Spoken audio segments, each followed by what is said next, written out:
Raider Nation, what's going on? You're watching the Raiders Report, and we have some breaking news that I don't know if you heard about. The Las Vegas Raiders have decided to bench quarterback Derek Carr.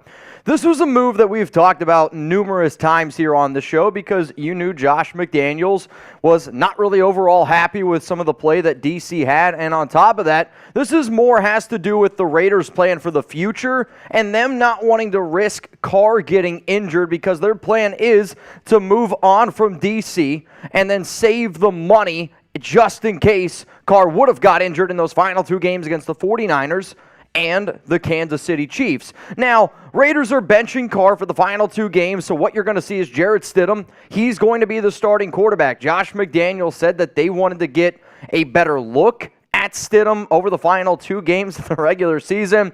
Personally, I thought I saw enough of Jarrett Stidham in the preseason. DC right now does lead the NFL with 14 interceptions. He's top 5 in the NFL in terms of overall turnovers. But this realistically, if you watch this show, if you're a subscriber, this move should not surprise you. Literally just an hour ago, 2 hours ago maybe at this point, I put out a video ranking the top quarterback who's going to be starting for the Raiders in 2023. It wasn't DC. Put out a video on Sunday. Monday, the Derek Carr era is likely over, and it has more to do with his contract than anything else. So here's what Phil Yates had to say on Twitter. While the Raiders signed Derek Carr to a 3-year, $121.5 million extension this past offseason, the team will incur a dead cap hit of $5.625 if cut/traded this offseason. As far as quarterback deals go, that's a minuscule amount. Will it be an interesting offseason for the Raiders at quarterback? Phil Yates also chimed in with Derek Carr started 91 consecutive games at quarterback for the Raiders. That was by far the longest active starting streak by the same team, by any quarterback in the NFL. This Sunday will be the first game he does not start since 2017. Also, Jeremy Fowler chimed in on Twitter.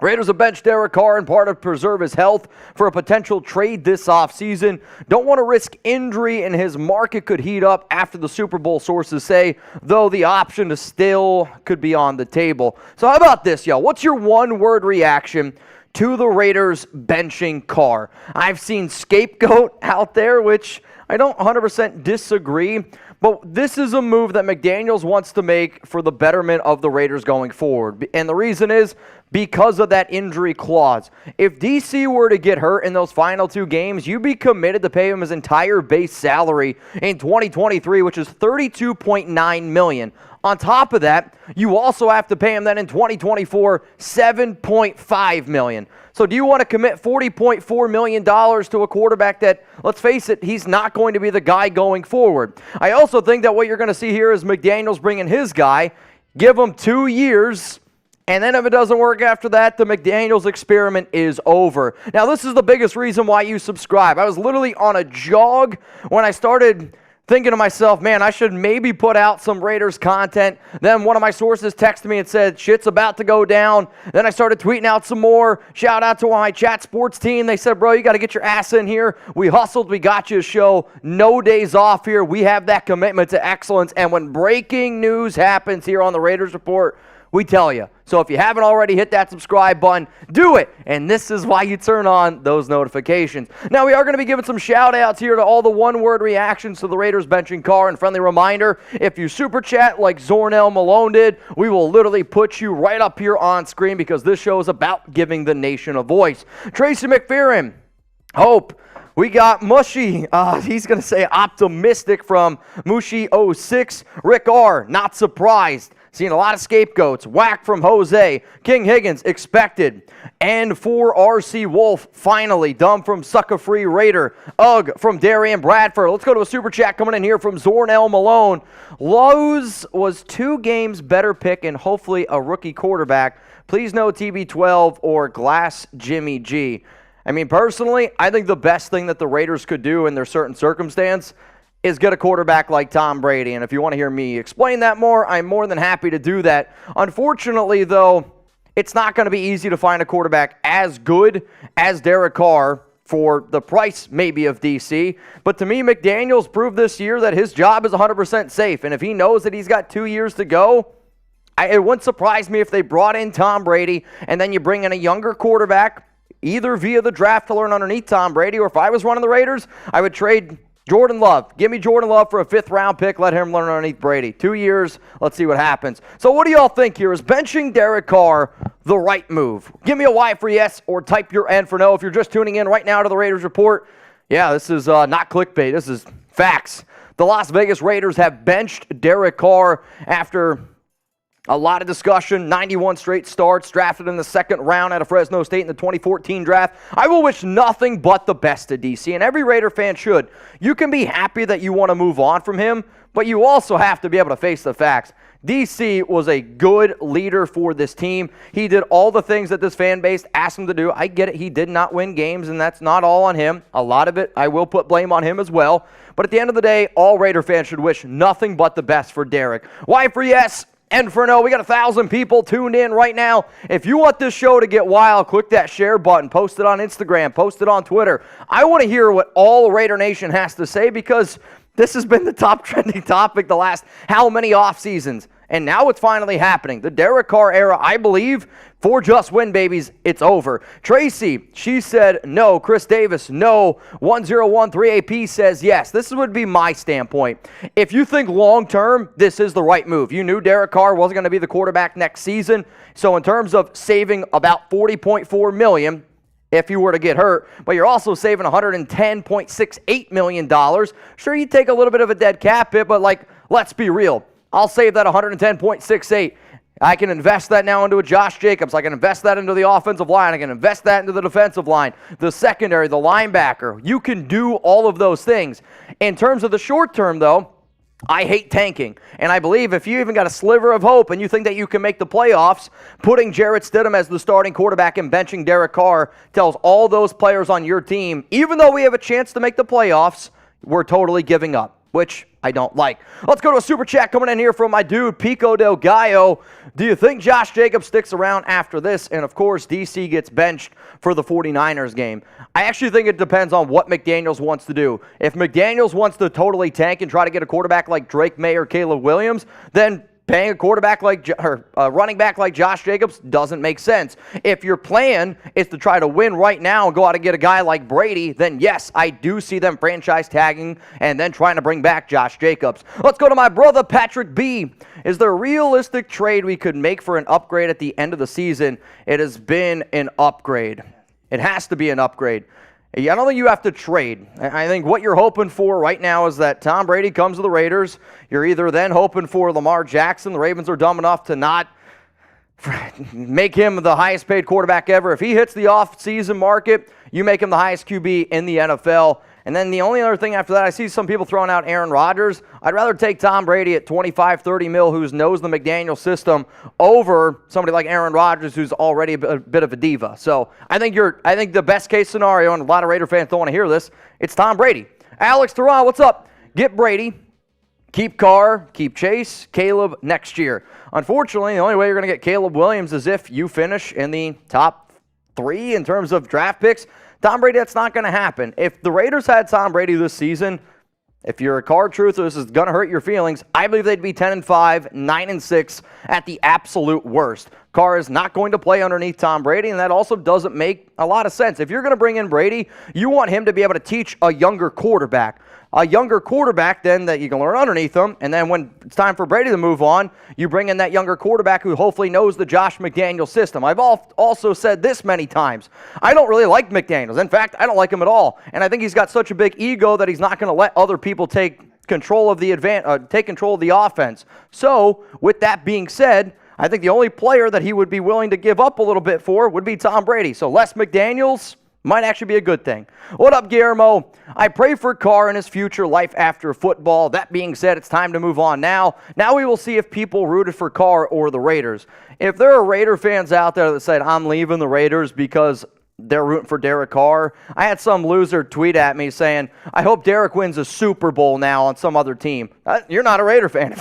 If that's how you feel, then I'm sorry. You're hoping for another team to win the Super Bowl. I get you want to be a Derek Carr fan. You can absolutely be a DC fan. I will root DC on wherever he goes, but if he plays the Raiders or if Derek winning impacts the Raiders' ability to win a Super Bowl, I'm not going to root for that guy. It's the shield above everything else. What up, Kimberly Johnson? Raiders have done this for the last 30 years. Every 3 to 5 years, they cleanse, start over yet. New regime needs their guys, and they suck. I don't 100% disagree with you, but there's been one thing that hasn't happened.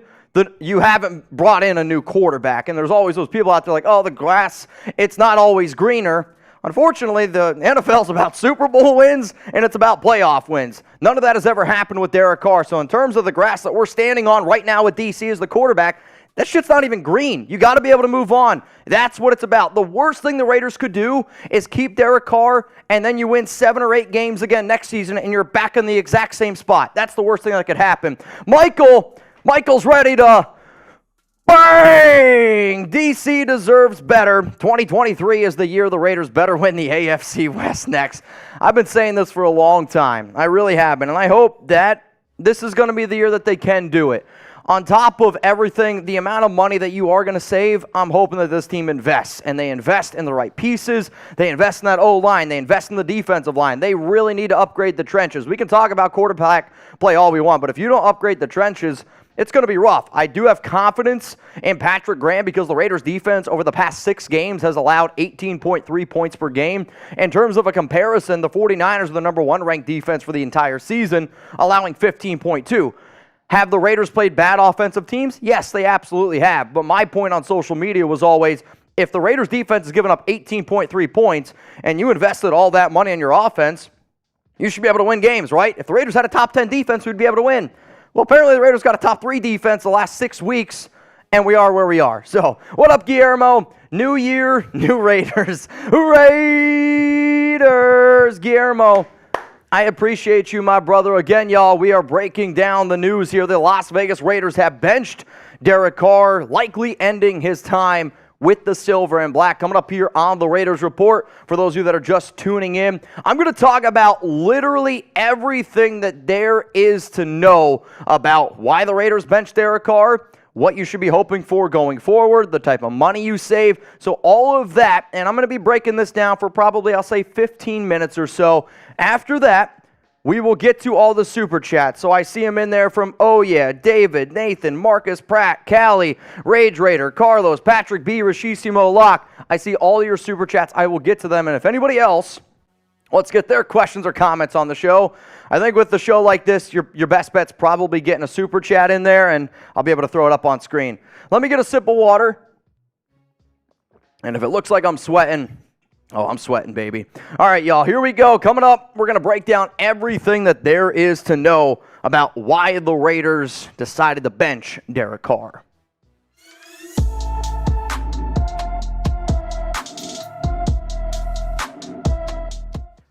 Raider Nation, what's going on? You're watching the Raiders Report. Mitchell Renz here from Chat Sports, and here to break down some huge news around the silver and black. The Las Vegas Raiders have decided to bench quarterback Derek Carr. He will be inactive versus the 49ers, meaning that Jarrett Stidham will be the starting quarterback the next 2 weeks, and then Chase Garbers will be the backup. Now, this move really shouldn't surprise a lot of people who are subscribed to the Raiders Report, for the simple fact of we've been talking about this move happening sooner rather than later. And I had a source tell me 2 weeks ago that if Derek doesn't start to play better with a healthy Darren Waller, Hunter Renfrow out there, then the team's going to decide to move on from him. Let's just be honest with ourselves. He's been really bad in the month of December. He right now leads the NFL with 14 interceptions.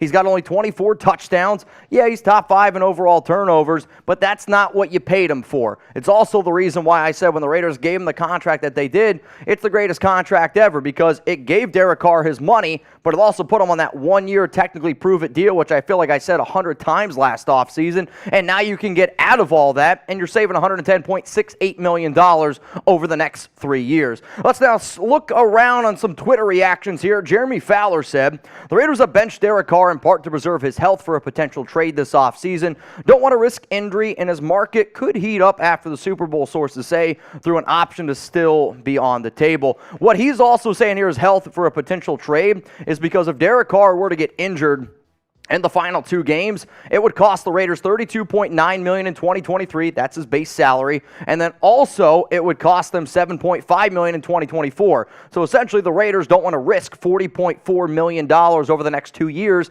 by playing Derek Carr. This way, they know they're going to have the money, and they know they're going to more than likely move on from him. Field Yates chimed in with, while the Raiders signed Derek Carr to a 3-year, $121.5 million extension this past offseason, the team would incur a dead cap hit of $5.625 million. When I think about the deals this offseason, you look at the Russell Wilson deal, who's still starting this week, and you look at the Derek Carr contract still going on this week, or the Derek Carr contract. The Raiders can get out of Carr's contract for only $5.625 million. That is an absolute steal. I have ripped on McDaniels, and I have ripped on Dave Ziegler, but the way that they set up this Derek Carr contract was just downright genius. It is. It's one of the smartest things that I've seen teams do, and in fact, I think more teams are going to start to do it. I'm a believer that players need to be able to play well to earn their money, instead of getting these guaranteed contracts that a lot of these quarterbacks are getting right now that, let's face it, teams are starting to kick themselves in the butt for. Now, if you love the Las Vegas Raiders, you got that commitment to excellence. Yo, today was my off day, and I saw the news go down. I'm like, man, I got to get into the studio. We got to go live. We got to make a video for the nation. But that's what this show's about. Giving the nation a voice, having a commitment to excellence, and when big-time news happens, we go live and we break it all down for you. It's why we got over almost 130,000 subscribers. It's why we're the #1 most watched Raiders channel in the entire world. We have an amazing audience filled with a bunch of real ones. But if you just love content and talking to other Raider fans, hit that subscribe button and turn on those notifications. Now, let's look at some Derek Carr numbers from this season. 60.8 completion percentage, which is bottom 3 in the NFL as it stands right now. 3,522 yards, 24 touchdowns, 14 interceptions. He does have the 13th best QBR, which is kind of surprising if I'm being 100% honest with you. But the reason why this move was made is because you got to look at the month of December. This isn't a new story with Derek. You can blame it on Josh McDaniels. You can blame it on John Gruden. You can blame it on whatever you want. But Derek has not played well at the end of the season. It seems like almost his entire career. And in fact, if you want to check it out on my Twitter, I put out his career stats month by month. They are significantly worse in December. But this guy's is just bad. You got a 53.4% completion percentage, 792 yards, 6 touchdowns, 7 interceptions. If the Raiders just had a top 20 quarterback playing for them, close your ears, Derek has not been a top 20 quarterback in the month of December. If the Raiders had a top 20 quarterback playing for them, they would have won all these games. We would still be in the playoff hunt right now. Does it all fall on Derek Carr's shoulders? No, absolutely not. But in the NFL, when you're paying somebody that type of money, a lot of that weight's going to fall on the quarterback's shoulders. So give me your one-word reaction right now to the Raiders benching Carr. I'll say future. It's the future plan for Josh McDaniels. He wants to bring in his own quarterback. He wants to just continue to develop players in his system. That's what he's going to do. This is the future for McDaniels. I don't love McDaniels by any stretch of the imagination. But you also have to watch the play that Derek had, and you have to be able to face the facts. He's not playing at a high level anymore. I never thought he was a top 10 quarterback. He's not even playing like a top 16 quarterback right now, y'all. So look at the last 4 years here for number 4. In 2021, had a career high 4,804 yards, 23 touchdowns, 14 interceptions. I really thought after the 2020 season, we're like, all right, if he gets, a little bit more time in the John Gruden system. Unfortunately, though, 2021 was an absolute shit show with Gruden's emails, the whole Henry Ruggs situation. I mean, let's not get it twisted. I've said this multiple times on the show. Derek Carr has dealt with more BS, I'm going to say, than any quarterback has ever dealt with in their entire career. And I don't really think anybody would disagree with that statement. However, though, no playoff wins, a 63-79 overall record, and that doesn't always just fall on the quarterback, but my standpoint has always been this. Back in 2017, Derek was made the highest paid player in the National Football League. Maybe this is me, I don't know, not thinking that football's a team sport. Obviously, I think football's a team sport. But when you are made the highest paid player in the NFL, in any sport, the expectation is that you should be able to carry that team no matter what your roster is. That's why you're making that type of money. And Derek was never able to do that. So people can say all the time, he's never had a good defense. You're right, he's never had a good defense. But I also have the argument of when you get paid that much money, it doesn't matter. You're expected to win. And the NFL is about Super Bowls. It's about playoff wins. And it is time to move on from Derek Carr. So give me a Y for yes, or you can give me an N for no. Is benching Carr the right move? The way that I would answer this question for all Raider fans out there is, this is how I would say it. If you're thinking long-term, yes, it's the right move. You put Derek Carr on the bench, which I actually think might help out his trade value because you're not going to risk him to get injured. There's already been people reporting that Derek could get traded. If you can get something like a Matt Ryan / Carson Wentz type of deal, it's great. On top of that, you save $110.68 million. You make sure that he doesn't get hurt, and then you don't have to pay him $40.4 million over the next 2 years. The reason why it's not a good move is because the fat lady, do you hear her? No, she's not singing, and the Raiders do still technically have a chance to make the playoffs. I hate tanking. I know a lot of Raider fans spent a lot of money for those tickets on New Year's Day, and the fact that the Raiders still have a chance to make the playoffs, that stinks. Also, by benching Derek Carr, tells all those other players in that locker room that you are giving up.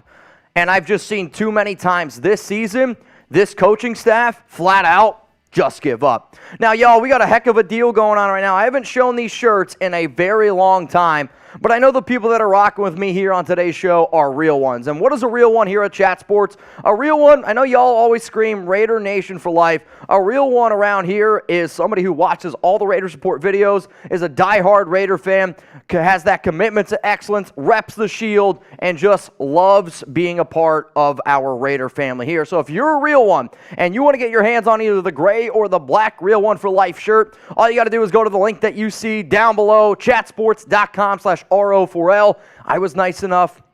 Actually, that's a lie. I'm lying to you right now. My team here at Chat Sports was nice enough to put it in the comments and in the description of today's video. I got the best team here. Shout out to all my buddies and shout out to all the real ones out there. Get your shirts right now. If you do get one, tag me on social media, Twitter, Instagram. I'd love to be able to share it. All right, since we are talking about Derek Carr getting benched, we got to be able to face the facts here. Who are teams that are potentially interested in them? Now, this is my exact same list that I put on the Raiders Report earlier in the week, so we're going to stick with it. So let me talk through it here for about a minute. The reason why the Houston Texans make sense for DC is because his family still has a lot of connections down in Houston because his brother was drafted #1 overall in Houston. And realistically, if I'm Derek, I want to go play in a warm climate because I stink in cold climate games.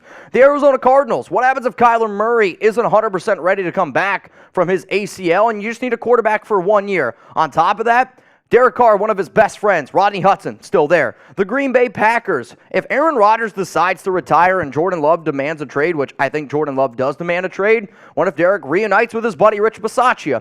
The Indianapolis Colts, they've been playing quarterback roulette for, 5 years now? I think that team makes a whole lot of sense. The Tampa Bay Buccaneers, I'm a believer that Tom Brady comes to the Raiders, which we'll talk about here in a second.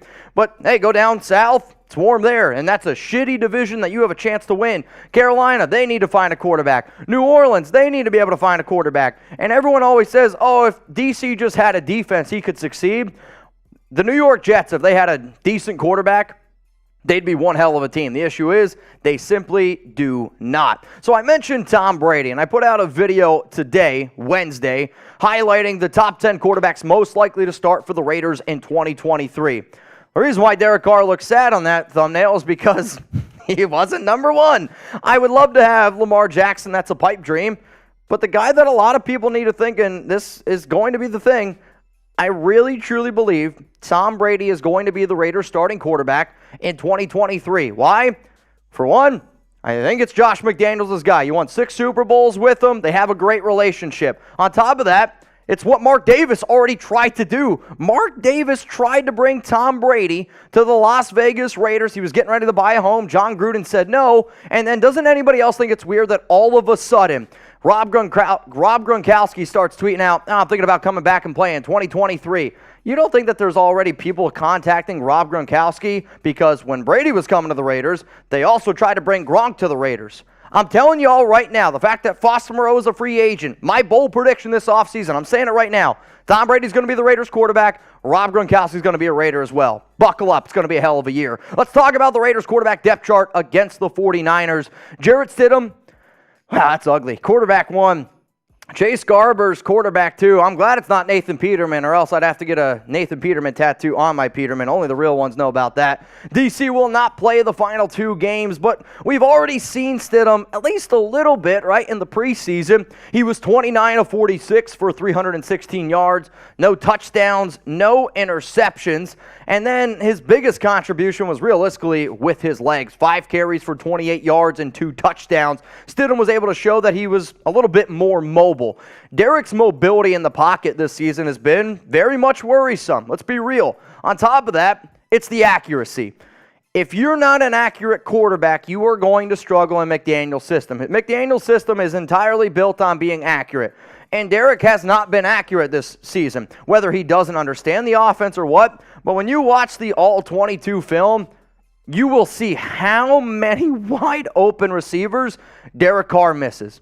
And it's unbelievably frustrating. And I know there's a lot of people out there like, oh, well, Davante Adams is going to leave. No, he's not. Davante Adams came to the Raiders because that's where he wanted to be, came with his family. If you don't believe me, watch my video from yesterday. On top of that, Davante Adams is out there liking tweets about wanting to get more targets. And he already gets a lot of targets. So, Derek, I want to say this. Thank you so much for everything that you've done for this organization. You will always be the player. That was the first Raiders jersey I ever had. Hell, when I first started making these videos, I always wore a Derek Carr jersey with a jacket. I might need a new Twitter profile now, so if anybody's got any suggestions, please let me know. But this news is here that the Raiders have decided to bench Derek Carr, likely ending an era. Which is definitely sad because DC, from people who I've talked to in the organization, players who I've communicated with, say that Derek's one of the nicest guys out there. And I absolutely believe that. But now you have to be able to look at what's next for Derek. I think you're going to see him waive his no-trade clause because, believe it or not, even though he said he would retire, he's not going to retire. He sees millions of dollars on the table. He's going to take the millions of dollars, and he absolutely should. So I will always wish the best for DC. So you move on from Derek Carr, and here's the multi-million-dollar question. Who will be the Raiders' starting quarterback in 2023? I am going to say it's Tom Brady, man. Tom Brady is single. He's ready to mingle in Las Vegas. He knows the Josh McDaniels system better than anyone. And on top of that, I might be the leader of the Fire Josh McDaniels club. And I think I might be the leader of that.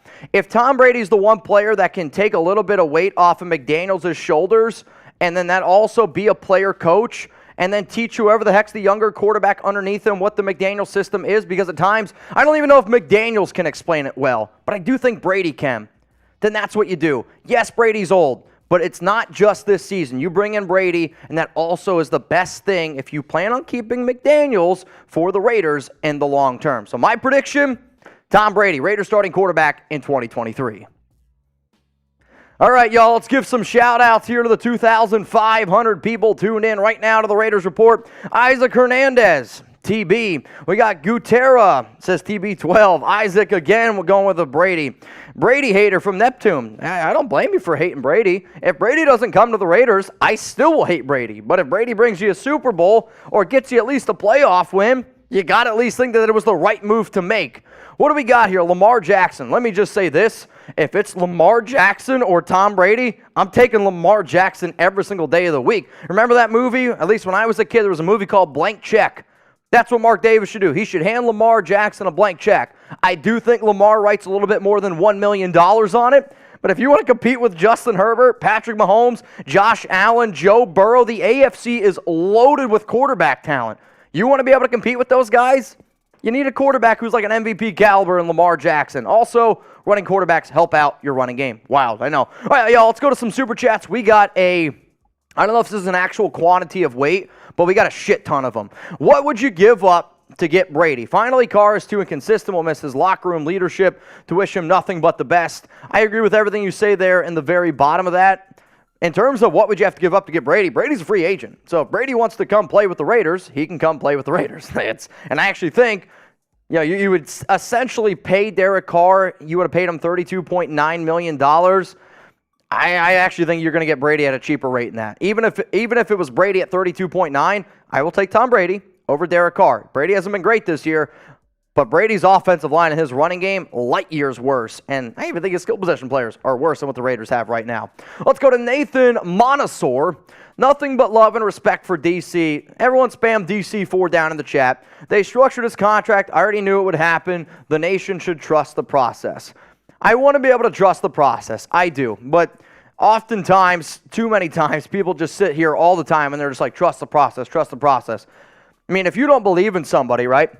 I think Josh McDaniels is a smart, offensive-minded man. Some people are like, what? I do. I just don't think he's built to be a head coach, and that's okay. Just like with the Broncos and Nathaniel Hackett. I think Nathaniel Hackett is a smart, offensive-minded man, not made for a head coach. McDaniels, if you can take a little pressure off of his shoulders, hence why you can bring in a guy like Brady, then that's probably the best thing for it, because McDaniels isn't a leader of men, and he's not a good head coach. But the plays that he draws up sometimes are actually not that bad. They're actually not that bad.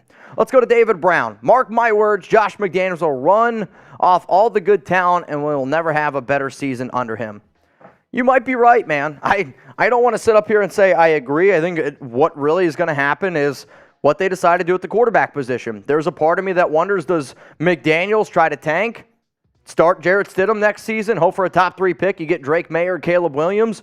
Or do they try to go out and get a guy like Tom Brady and compete for the playoffs? I hope it's the playoffs, because I've seen way too many times breathing that you can tank all you want, but just because you tank doesn't mean you get a quarterback that actually works out for your team. Look at the Jets. Look at the Dolphins. I mean, tanking is not always the answer. Let's go to Marcus Pratt. I hope Derek balls out with a stable franchise. I hope McDickface doesn't get off the starting quarterback, drafts another Tebow like he did in Denver. And I mean, I'm going to say this in the most respectful way, Marcus, because you watch the show all the time. Like, this is absolutely the wrong mindset to have. So you're telling me you would rather have Derek Carr play well and the Raiders play bad? Like, I think that's about the worst attitude you could possibly have out of that. Let's go to Khalil, my bad, bro. Do you think we can get Purdy from the 49ers? Why do you want Purdy from the 49ers? The quarterback that you should want from the Niners is Jimmy G, another quarterback that has been able to show that he can run the McDaniels offense. And on top of that, I think Derek Carr is a superior, talented quarterback to Jimmy Garoppolo. But I also think that Jimmy Garoppolo is a better leader, and he's been able to show that he's leaded teams better than what Derek Carr has. Let's go to Rage Raider. Tell me how we don't blame the offensive line when the Pittsburgh D-line were in the backfield at the same time he handed the ball off. I mean, let's not get it twisted. The offensive line for the Raiders did not play well. And when you look at that game in Pittsburgh, I mean, if you follow my tweets, the first interception, that's on Foster Moreau.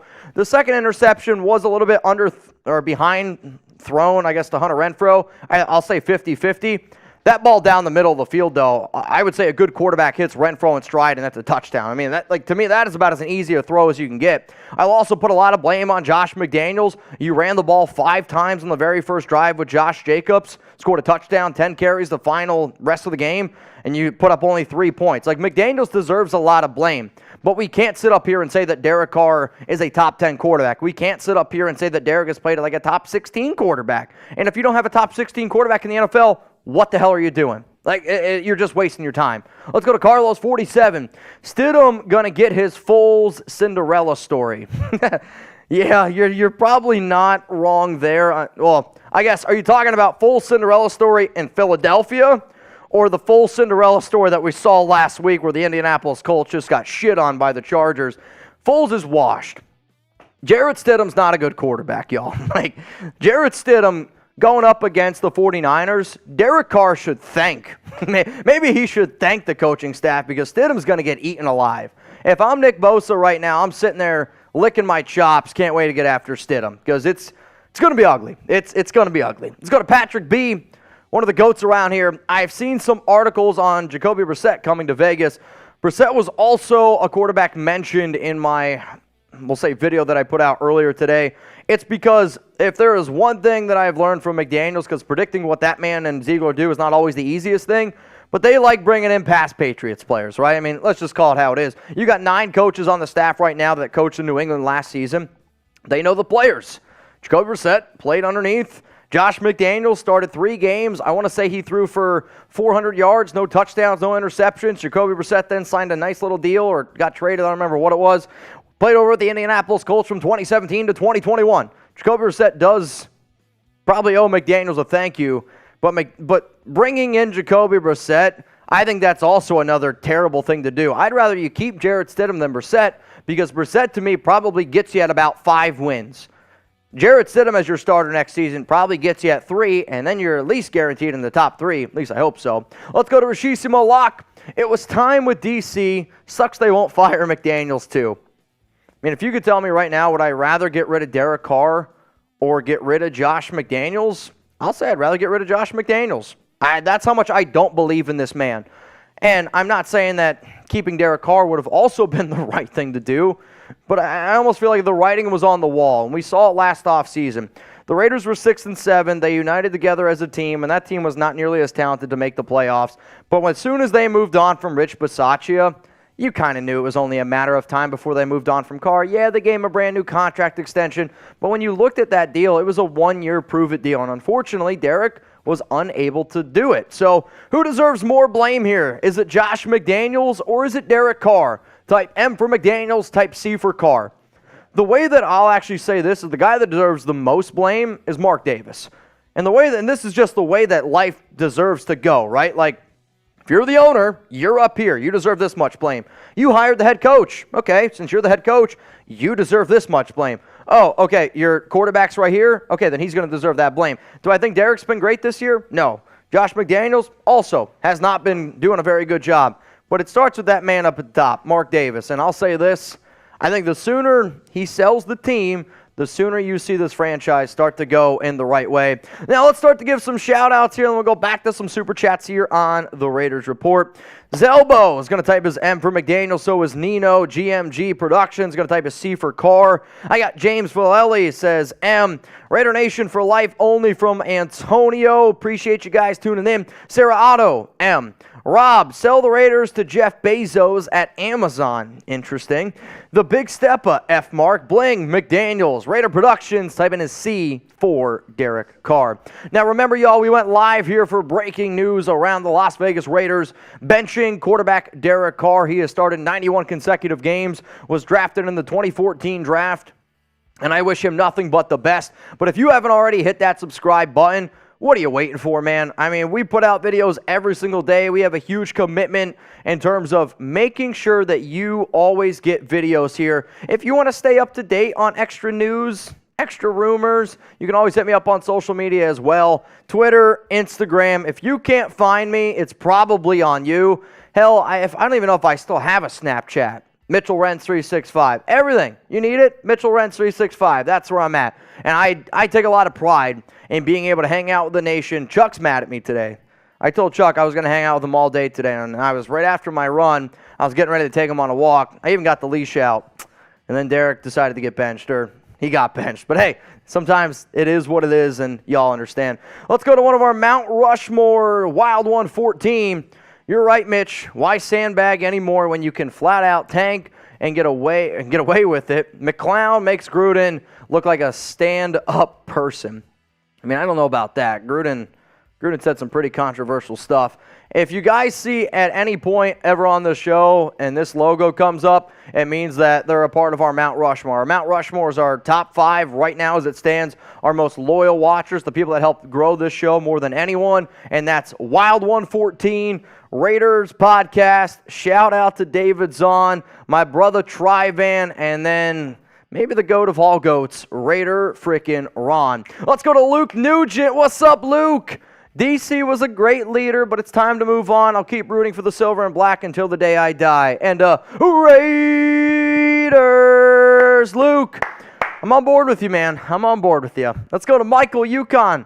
Thinking they will now be better if they bring in effing Brady or fragile Jimmy G that prepare for some results or worse. Carr is not the answer, but. So you're saying, thinking they will be better if they bring in, I mean, I do think that they would be better with Brady. The Jimmy Garoppolo one is kind of a toss-up for me. I'm not really sure where I land on that one. But I do think that they would be better with Tom Brady. I think your option is you either bring in Tom Brady and let a young quarterback learn underneath him, or you start Jarrett Stidham, you tank, and you try to get Caleb Williams and Drake May. I hate the tank because I don't believe in tanking because people spend way too much time, money, effort cheering on this team, and to just sit there and tank would be very frustrating. Let's go to 101 3AP. He's been playing crappy all year, so finally. I'm not going to say all year, but there's definitely been moments where you're like, holy shit, something's just not right here. I mean, a lot of people want to point the finger at the defense. The defense has actually done a pretty solid job, and I'd even put a lot of blame on some of the reasons why the Raiders have given up the points that they have this season. It's because they're gassed. They're absolutely gassed, and when you run a bend but don't break defense, I get it. It's broken a lot this year. But when you run that type of defense, which is what Patrick Graham runs, you need your offense to be able to sustain some drives. And there's been multiple times this season well, that offense don't do nothing. Let's go to Tristan Judd. Will you pop by the Chiefs report studio during the game in 2 weeks? Would love to see Harrison Graham's reaction to you just showing up. I mean, I probably could. Depends where he puts them. I know on Thursday I'm going to be live, so tomorrow we'll be live for the Thursday night football game. I'm pretty sure I'm going to have a special guest, so tune in for that. But our Cowboys show, he's going to be a crossover there. I mean, shit, we got a 49er show. Our 49er show's, I would say, the third biggest channel we have here at Chat Sports. We're going to be battling it out with them, which now makes that even more of an uphill battle. Let's go to Can't Walk. What's up, my dude? Let's say Raiders invest on both sides of the offense and defense. Who is the ideal quarterback via trade or free agency? If you're trying to win, it's Tom Brady. It's Tom Brady because he knows the McDaniels offense, and I believe he's the only quarterback where McDaniels would hide a little bit of his ego and let Brady be Tom Brady, because from what I've seen this season, there's at times where that offense played better in the 2-minute drill, which is more of just scramble football, and that's also when Brady's been better. So it's Brady, man. It's Brady. Or you can cross your fingers for Lamar Jackson. What up, Mike? No matter, I still bleed silver and black. Hate McFailure, but still my team. You know, bro, it's funny. I was just talking to Graphic Raider the other day. I went live on his show, but then he invited me to come over to his house because he's going to have some family in town, and they got some Airbnb. Anyway, we were just talking of like all the roller coaster rides that this team has to deal with in and out, and people still rep it, man. I wear silver and black almost too much at times. So, Michael, I hear you, brother. Let's go to Mr. Vagoat. Do you think the team will hold out so they don't have to trade for Derek, assuming he's even going to still play? He's going to still play. I mean, I know what Derek said about him rather retiring. Millions of dollars are on the line. He's got a family, and I don't blame him for wanting to play for some other team. If some other team says, hell yeah, we'll take on your contract, he's going to go do it. So I don't know exactly where he goes to play. There's going to be teams, though, trying to get Derek Carr as their quarterback. Let's go to Marcus Pratt. Mitch, we've had 17 quarterbacks since 2003, so they have tried that, and anything else, I don't think this is the right move or the wrong move. Something has to happen, but the move is Davis needs to fire himself, and so does McNugget. I've seen a lot of people who are like, oh, well, we've had a hard time replacing Gannon, and we had a long time in between that, and then you got Derek Carr. I mean, I'd almost make the argument if the NFL, and correct me if I'm wrong here, if the NFL is about Super Bowl wins and if it's about playoff wins, I still don't even know if you're able to find a replacement for Gannon. Since Al Davis stepped down more or less and Mark started taking over more, yeah, I mean, the Raiders organization has been a little bit of a shit show. I'm with you at the bottom there, Mark. If I could figure out a way to get Mark Davis to go do something else with his money, let him run the Las Vegas Aces. He seems to be better at that. I would love for him to do it. What up, Los? Mac Jones. No, I don't want Mac Jones, and I don't even think the Patriots want the Raiders want Mac Jones. I get that he was the quarterback that was brought in, and Mac did look a lot better with McDaniels as the OC. I'll tell you this right now. I might flip a table if the Raiders trade for Mac Jones, because I don't think Mac Jones is all that good. I think Mac Jones, the reason why he got drafted where he did was because when you go back and you look at that Alabama offense, if you get time, go look at the Alabama offense that Mac Jones was throwing to. I mean, that might go down in history as one of the greatest offenses, minus the LSU offense, in a very long time. I mean, it was that talented. Let's go to Dakota Denning. I think the problems for us start at the top. Mark is not a good NFL owner, and he consistently makes poor decisions for this team. I miss Al. Everyone misses Al. I think people who watch the NFL should miss Al because he did so much for the NFL in general. But I think we've said it enough at this point. Mark, you might be better at picking out haircuts than running an NFL team. Daniel, First, Josh McDaniels gets hyped. Also, this is Daniel Caps Keenan. That's on me. First, Josh McDaniels gets hired. Next, the Dana White story comes out. Now Carr is benched. This has Tom Brady written all over it. I tweeted it out. People don't like it. The sooner Raider fans get used to the idea that Tom Brady's going to be your quarterback in 2023, the better you're going to be able to sleep at night. There's a reason why he was in my video as predicting the top 10 quarterbacks most likely to start for the Raiders in 2023. I believe it in my bones that it's going to happen. All of them. Every single one. Can you hear it? Believe it in all of them. All right, y'all, we haven't quite hit 130,000 subs yet, and I would love for the 2,500 people watching right now, if you haven't subscribed yet, click the sub button, and this is the way I would tell people. Have you ever been offered like a free time trial? Think of it as a free time trial. Hit subscribe, watch the videos for a week. If you don't feel like that you've learned something or if you had a good time, unsubscribe. You got nothing to lose. Think of it almost as like a contract where you just got to commit for a little bit, and then if you want to get out of it and save $110.68 million, you can. Hit the subscribe button. Let's go to Search Eye 87. A lot of Derek Carr fans are mad at you, Mitch. I mean, that's fine. I think it's one of those things where I can think of so many times when I was a kid when my dad told me something, and at the time I was like, this freaking guy, he sucks, he's this, he's that, and it turned out to be better for me. Made me a better person.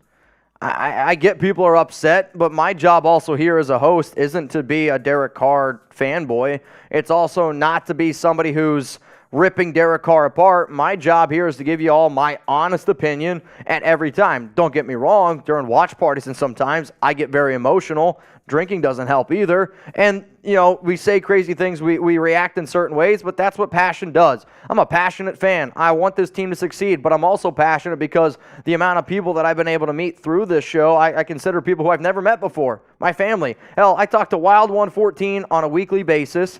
I talk to Ron when he answers the phone. David invited me to his wedding. I mean, the amount of connections and friendships that I've made, I feel the pain of Raider Nation, so that's why sometimes my passion comes out. If people want to be mad at me for being a passionate individual, bring it. I'm ready for it. Let's go to Jay Hendo. Half my life, Derek has been my quarterback. Won't be the same without four. Gonna miss him, but I understand a change was needed. It was best for the team. So you're saying you're 18 years old, or am I totally wrong on that? I get it. I mean, it's been tough. Like I said, Derek's the first jersey I ever had. Derek's literally the icon of this show. When I first started the Raiders Report here at Chat Sports, Derek was the icon. Like, it was the Derek Carr picture. I mean, we got to switch up all that stuff. I will miss Derek unbelievably. All Raider fans should miss DC. And when DC shows back up to Allegiant Stadium in 2 years, 3 years, whatever, when he retires, he should get standing ovation. He's done all that you could ask him to do. That's not true. You could have asked for him to win a playoff game or two, but you can also put some blame on the defense. Let's go to Javi. Trash coach, fire McDaniels, F Brady. This is the worst day ever. I disagree. I disagree with this. This is the worst day ever. I mean, I just think it needed to happen. Raider fans, the Raider fans should feel inspired right now.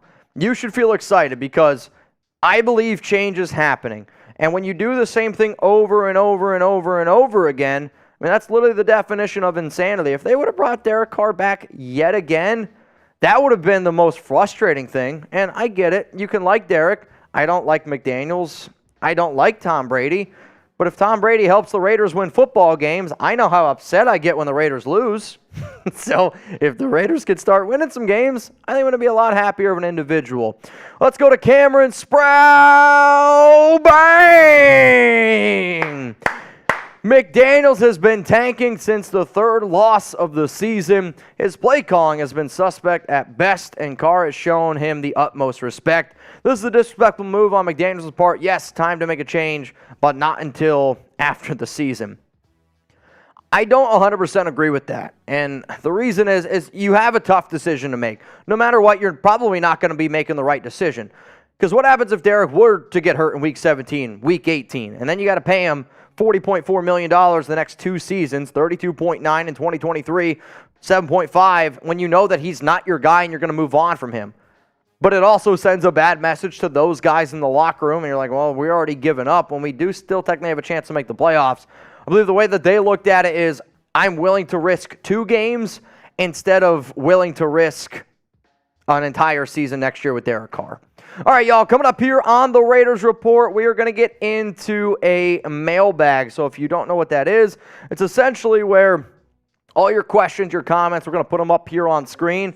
I'm going to answer as many as I possibly can. We're going to roll through some supers. Are you saying we're going to do the supers first in the mailbag? Or? We're going to do some of the supers first right now before we get into the mailbag, because I want to give people a chance, the ones that answer #Raiders, to potentially get on the show. But I'll tell you what, we have still about 30 super chats to catch up on. Some of them will be on the mailbag, and your best bet to get on the show might be to super chat. But I want to try and get in some #Raiders as well. All right, fair enough. Can anybody guess who is the producer here on the Raiders Report? Put it in the chat if you know. You know. Only the real ones know. Only the real ones will know. All right, let's go to Angel C. You happy now, Mitch? LOL, wishing DC the best. I'm happy in the idea that there is finally a change. Raider Nation deserved a change. So am I happy? Yes, but I'm also sad because Derek's been such a main standpoint on this show, my career, and me being a Raider fan. Let's go to YD223. Mitch, we know you were a man of sources. Any indication on what Josh McDaniels' contract is looking like? Unfortunately, this has been the hardest thing to be able to find on the internet. You can't find McDaniels' contract. I was told by one source that McDaniels and Dave Ziegler's contract are connected and that they're linked together, and if you want to get rid of one, you got to get rid of the other. From what I understand, though, it was 3 years. Like, they got a 3-year window, and the reason why was when you look at a lot of the moves that the Raiders made, the Darren Waller extension, the Davante Adams deal. The Davante Adams deal is the perfect one to be able to illustrate that I heard it was 3 years. Because, yes, Adams got a 5-year, $140 million deal. However, though, the Raiders have an out after 3 years. So, essentially, the way that I would look at Adams' deal, 3 years, $67.5 million.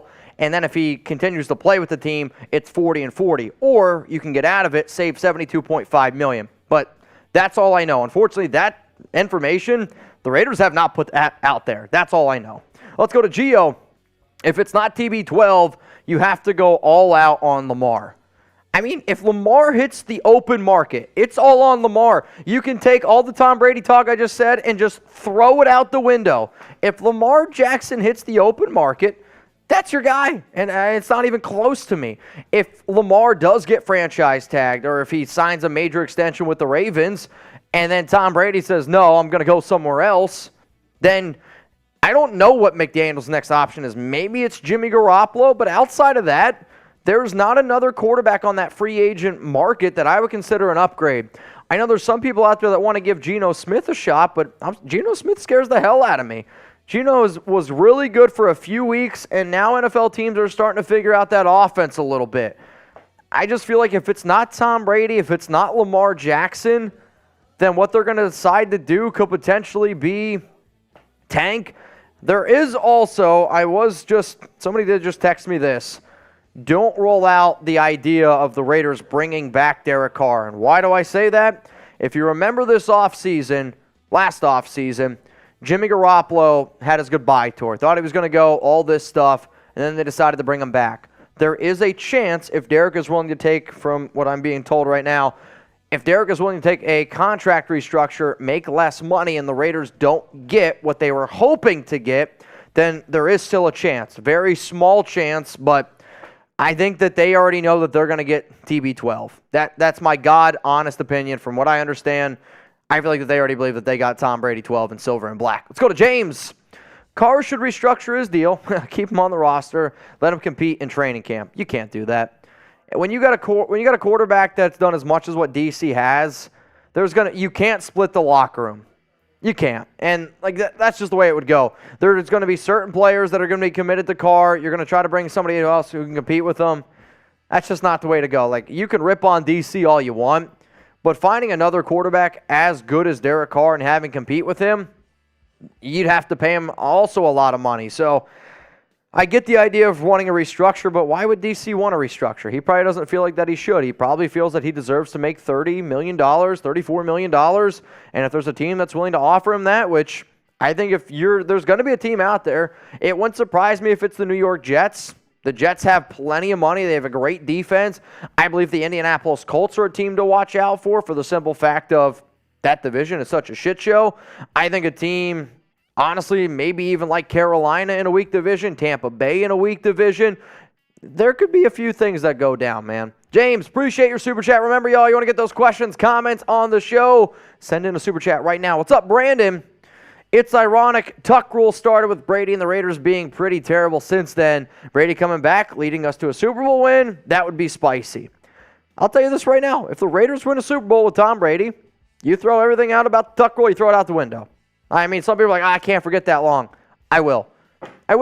If you can bring a Super Bowl to the Raiders, you got to forget about the Tuck rule. Now, I got to switch up Tuck rule, Tuck that. But a Super Bowl is that good, man. It's that good. What up, Ulysses? TB, Gronk, Adam, second wide receiver, Waller, Renfro, Dream.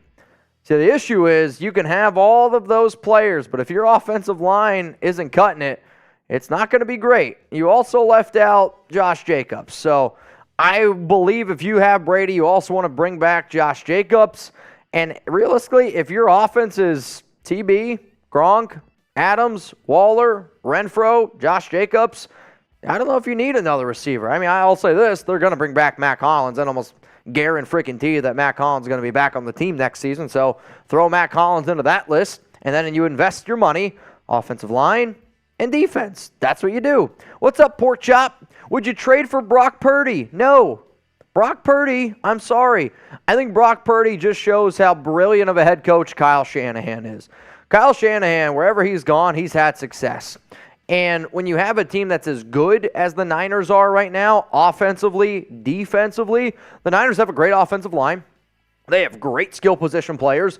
Their offensive line blocks accordingly to their run schemes. And the fact that the quarterback doesn't have any pressure because they know that that defense is going to hold up, I don't want Brock Purdy, man. I get it, but no. Let's go to Obi-Kwan Kenobi. Do you think now we trade up for Bryce or CJ? No. I'll say this also, the CJ Stroud talk is going to be very interesting. I could see his draft stock rising or falling depending on how he plays against Georgia this upcoming weekend. But Bryce, the Raiders don't have enough draft capital, I honestly don't think, to try to get all the way up to where they're at. I mean, I think right now you're going to see the Raiders be somewhere around 8 or 9. Now, if they lose their final 2 games, other teams win, you can get up to 6. And to get Bryce Young, you got to go from 6 all the way to 1.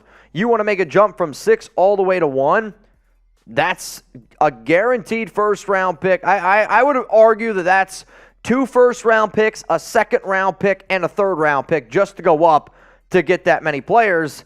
But we've already seen the Raiders have way too many holes on this team to give up all that draft capital to invest it in a quarterback. And from what I've been told, they don't want to draft a quarterback this season. I know Ziegler likes C.J. Stroud, but from what I understand, drafting a quarterback is not what they're planning to do. Let's go to Moises Ortega. Jimmy G, are you serious? It's not because I like Jimmy G. You got to think of what McDaniels will do. Put yourself in McDaniels' shoes, and then once you're in those shoes, punch yourself in the face. No, it's just, I just think he's going to try to get guys that he knows and he's worked with. I mean, look at all the Raiders' moves this offseason, even the regular season. Think about how many times this year the Raiders have signed XYZ player to the practice squad, and you go look, and you're like, oh, wow, he played with New England. It's because that's what McDaniels and Ziegler do. They want players that fit into their system. And Jimmy G has shown that he's played in that system before, and he played pretty damn well. Let's go to Anthony Morales, $20 super chat. Much love to you, my brother. Has Carr been good this season? No. Does he deserve some blame? Yes. But overall, the head coach in D.C. gets the blame with 5 or 6 games, a 14-point lead, and lose them anyway. Love D.C. Hope he comes back, but it's time to move on. If you're blowing the type of leads that the Raiders have blown, yes, the coaching staff should get blamed. But I do encourage people who are sitting on this fence right now of Derek's getting screwed over. I don't 100% agree with that. Derek has missed multiple big-time opportunities this year, and the Raiders as a team have missed a lot of big-time opportunities, whether a player's been open, the offensive line doesn't block right, defense gets gassed. I mean, all those things go into the equation. But when you're the quarterback and you got $34 million essentially on the line, these are the type of decisions that need to be made, because if you can invest that money in other areas, You got to do it because it is a team sport after all. Now, remember, y'all, we are live here on the Raiders Report breaking down the news around Derek Carr being benched and likely ending his era with the Silver and Black. I know that we have ripped on DC. If you're a Raider fan at one point in your life, you have ripped on Derek Carr. But let's be real. DC has done a lot of good for this fan base, and he's done a lot of good for this organization. So if you want to shout out right now here on the Raiders Report, I want you to type DC4. Type DC right now. Show him a little bit of love. I think the thing I'm most excited for is people just going back to being Raider fans instead of being, I don't know, what is Graf always says, like Kardashians and Kardashians. Like, instead of just having this split thing all the time, I'm still going to wear my Raiders Derek Carr jersey. You should still wear your Raiders Derek Carr jersey. You know why? He's going to go down as a legend for the Silver and Black. He is, y'all. Like, he might not be up there with some of the other guys that won some Super Bowls, some of the other GOATs like a Charles Woodson or a Bo Jackson, but you should be able to wear a Derek Carr jersey for the rest of your life because of how long and how much time he spent with this organization. And in terms of quarterback records, he's going to be up there for a very, very long time. So shout out to Toby Soya, Storm 1776, Raider Productions, Monty Peters, what's up, brother? Jake Smith, we got Fang Blue, Omar, Derek Scary, Darren, I appreciate you, the one and only Prince Marco, and then let's give another shout out to Vodo Loco. Back into some super chats here. What's up, Javi? McDaniels will ruin anyone he touches at quarterback. Carr was always the fall guy. FTGE, I don't know. F the draft. All right, that's on me. Never been so upset with the Raiders boycotting games till we get a new head coach. I'll say this. Who's the one quarterback that he didn't ruin? It's Brady. The biggest reason why I am picking Tom Brady is because I don't believe in Josh McDaniels. I don't believe in McDaniels as being a good head coach. So you bring in Brady, who can also be essentially like a head coach, and take some of the coaching things that Brady or that McDaniels lacks and add it to a little bit of his plate.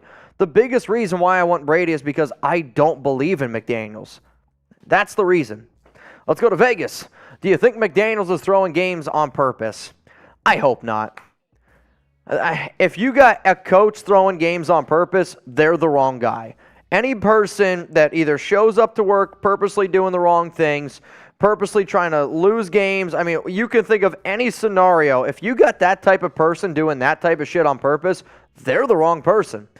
McDaniels has not had a great track record of doing things the right way, but if you're losing games on purpose, even if Mark Davis came up to you and said, I want you to lose games on purpose, that sirens need to go off in your head and be like, all right, I'm in the wrong place. This isn't where I want to be. Hopefully that's not the case. Let's go to Marcus Pratt again. I never said I wanted the Raiders to play bad. I said I hope McDaniels doesn't do what he did in Denver. That was messed up by the team by cutting the starter and drafting a terrible quarterback. No faith in McDaniels was more my point. All right, I saw that you hope that Derek Carr succeeds elsewhere and McDaniels struggles. If McDaniels struggles, my point was that means the Raiders struggle. I already made a video like 2 months ago about why the Raiders should not trust McDaniels, and it's because you're seeing this. Exactly what happened with, them moving on from Jay Cutler. You go draft a quarterback in the first round and Tim Tebow. That didn't work out. I mean, the NFL figured out him. And then everything he did to Indianapolis, we've kind of already seen this, man. It's been bad. But Marcus, I think we all can agree on this. We want the Raiders to succeed. And that's what you got to hope for. You got to hope that playoff wins are in the future because we haven't seen a playoff win in 20 years. 21 years? I don't know. It's been a long time. Let's go to YO Raider 307. Thank you, DC. Nothing but respect and hope you succeed wherever you go. I can only hope LV improves moving forward. Raiders ride or die. We can all only hope that the Raiders succeed moving forward. And I do hope Derek plays well in the future. I hope and I wish Derek nothing but the best. But I do not wish him more success than with the Raiders. Like, I won't be the type of person that sits up here and say, I hope Derek wins a Super Bowl and I hope the Raiders struggle. That's just the dumbest thing I've ever heard. Let's go to Luis. If DC actually decides to retire, does that put us at a disadvantage? No. You're getting hit with a $6.25 million dead cap hit no matter what. He retires, it's essentially just like cutting him. wipe your hands clean. The issue is he's not going to retire. Why? Because he was bluffing when he said, I'd rather retire than be a Raider. And if I'm wrong, I'll take the L to that. Tomato, tomato, tomato. But there's going to be a team out there that wants Derek Carr, and he's going to go play elsewhere. Let's go to Jay Rader. Nation over players, but I'll be honest, this hurts. Absolutely. I mean, and it's okay. It's okay that this one hurts. It should hurt. I mean, I've never been in a 9-year relationship. I hope that I'm in one day. Shout out to Alex. But, I mean, a 9-year relationship with anybody, spending 9 years watching the amount of football that we all watch, thinking about this team the amount we do. I mean, I come into work every day. Every day, I say the word name Derek Carr, I bet you 20 times every day. And that's about to end. We all have the right to feel like this one hurts. But you're right. It is the nation over every single player, no matter who it is. Nation over all the players. That's what it's about. Let's go to Young Save. Well, I plan for a quarterback. All right, I like this one. Sign Brady. Trade DC for a first. You're not going to get a first-round pick for Derek Carr. Use both first and trade up for C.J. Stroud and let him learn behind Brady.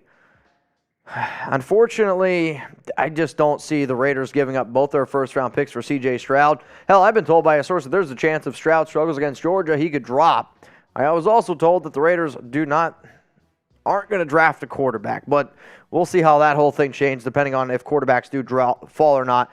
I'm not the biggest C.J. Stroud fan, man. And the more and more tape I watch on him, he's got all the intangibles, but when his pocket isn't clean, he's very average to me. He's got a strong arm.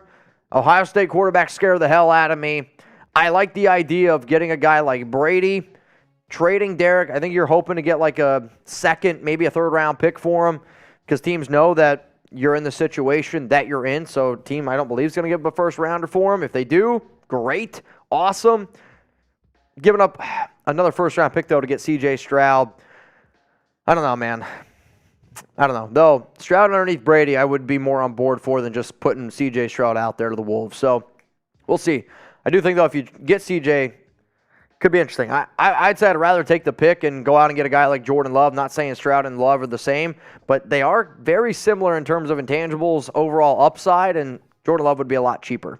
And he's got 2 years left on a cheap deal. You're good. Michael, Raiders need to win the AFC West. KC is the team to beat in 2023. Go Raiders!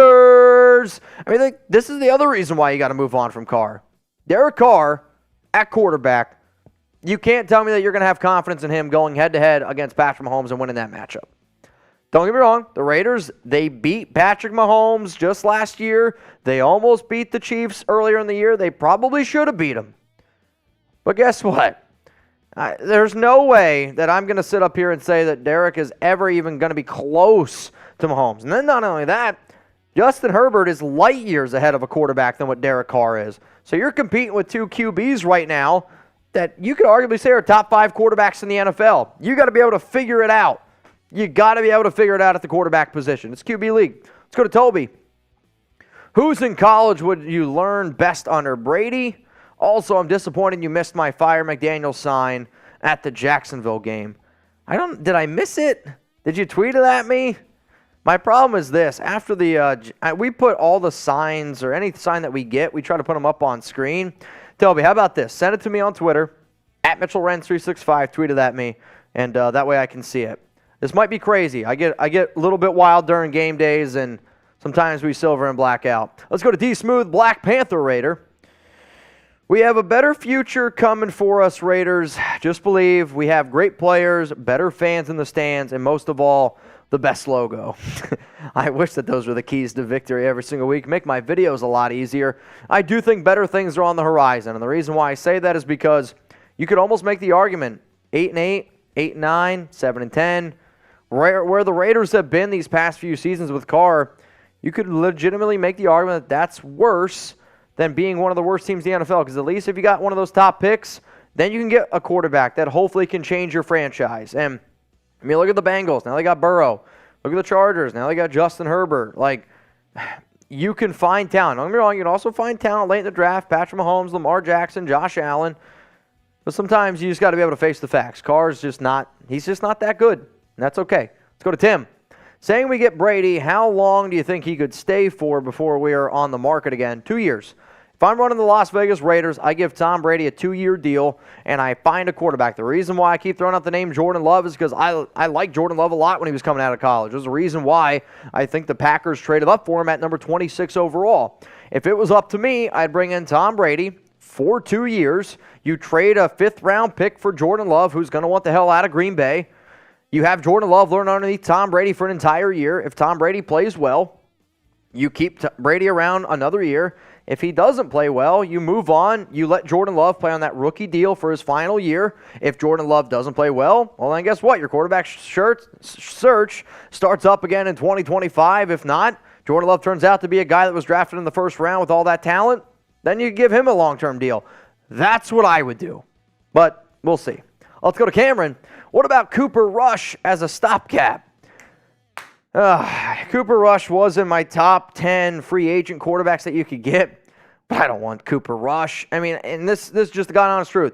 For me in the offseason, if it's not Tom Brady or if it's not Lamar Jackson, you're better off just going with Jarrett Stidham, winning 3 games, and then trying to get Caleb Williams or Drake May the following year. It hurts because I don't want the Raiders to tank. But I do think that would put them in a better position long term because I think that Drake May and Caleb Williams are going to be starting quarterbacks in the NFL for 10-plus years if they stay healthy.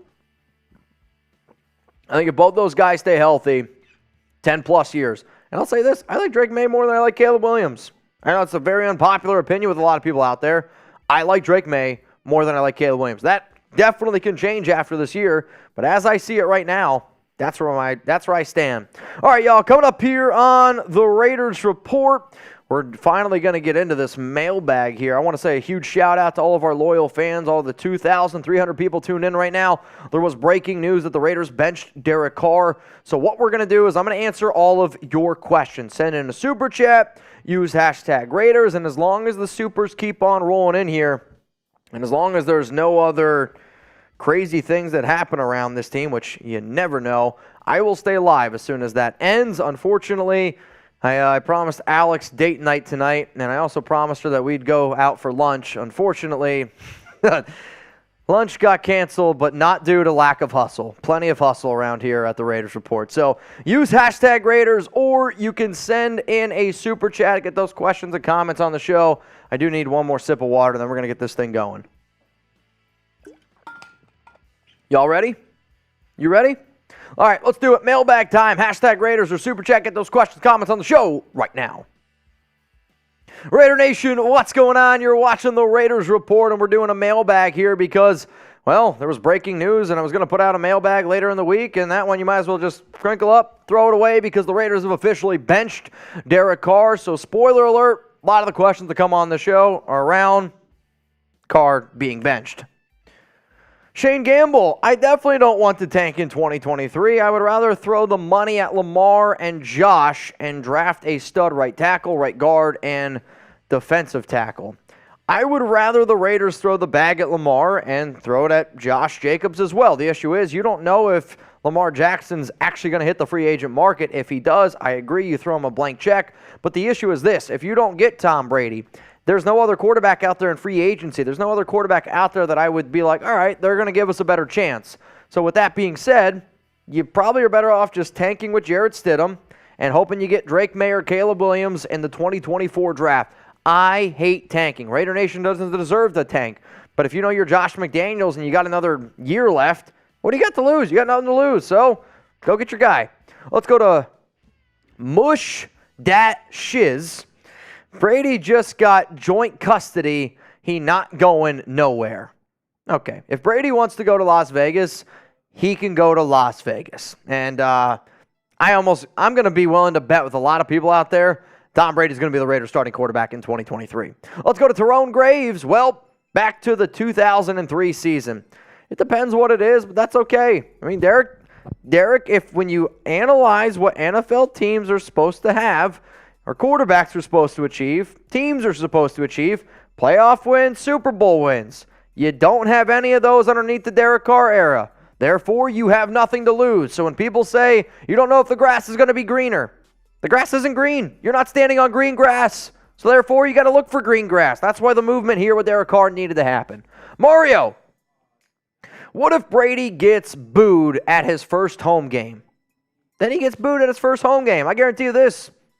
Brady's been booed before, right? Like, he's not going to be surprised. And I think it's going to be one of those things where he might get booed his first game. He might. But Brady's going to drop back. He's going to hit Devontae Adams for a touchdown. And everyone, including me, is going to stand up and cheer. Raider fans want to win. And if you can win with Brady, I don't care who it is. I don't care who's out there. If you can win, you're going to make Raider fans happy. And that's what it's about. Getting the Raiders to win. So who do y'all think here? We've seen a lot of different names out there.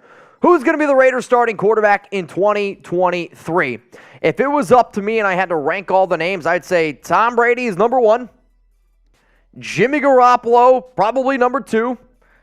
Jarrett Stidham at number 3 now. And then I would throw out names like a C.J. Stroud. I'd throw out a name like a Jacoby Brissett. I would love to have Lamar Jackson. I would even entertain a trade for Jordan Love. Who's going to be the Raiders starting quarterback, though, in 2023? Let me know. Next one. Raider Blake, what do you think about Jarrett Stidham? I think Jarrett Stidham stinks. I don't think Jarrett Stidham's even a top 40 quarterback in the NFL. But McDaniels is going to roll with Stidham because he's his guy. And that's just the way it is. Putting Stidham in doesn't make you a better team.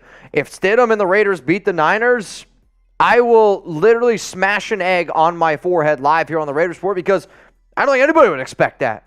But this is what they need to do because it makes more sense in terms of saving money. Because if, God forbid, Derek were to get hurt, you'd pay him $32.9 million in 2023, $7.5 million in 2024, $40.4 million in total. Those numbers, I'm going to be seeing them in my sleep tonight. Let's go to Cameron Sproul. Brady will need the pen soon. All right, so you're saying he needs diapers. Shit, man, if I'm 47, 46 years old, and I look the way Brady does, great. He can have the pens. He's still playing at an okay level. He's playing at a higher level than Derek Carr right now, and there's going to be a lot of people that don't agree with that. The Raiders' offensive line and the Bucs' offensive line right now. Raiders' offensive line's better. The Bucs are dead last in the NFL in rushing yards. The Raiders right now got Josh Jacobs.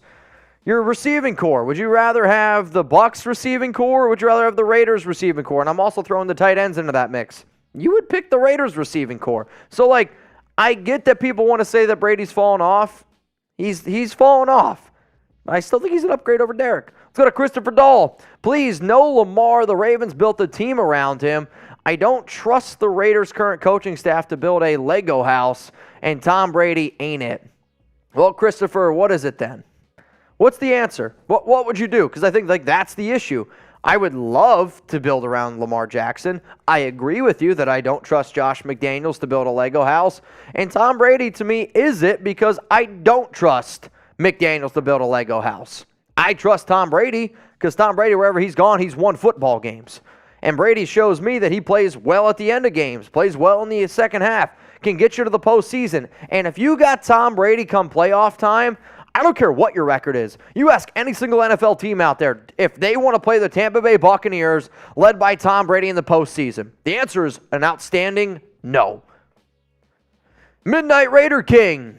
Try to trade Carr, bring in TB12, draft Hendon Hooker, and build the D with the rest of the draft picks. If Hendon Hooker didn't tear his ACL, I'd be on board for that. What scares me, though, is he's already 24 years old. He's got a torn ACL. So essentially, you're not really going to get to see Hendon Hooker play until he's 25 years old. I would rather just take somebody like Jordan Love, trade for a 5th-round pick for him. Because Hooker, 4th-round pick, I think Hooker would have went in the 2nd round. The only reason why I would love for the Raiders to get Hendon is because I guarantee you this, me and many Raider fans would get Hooker jerseys. Let's go to Daniel Caps Keenan. Last 2 quarterbacks we drafted in the 1st round was Jamarcus Russell and Todd Maranovich. I'm worried. You should be worried. Drafting a quarterback in round 1 is never a given, right? Jamarcus Russell, huge bust.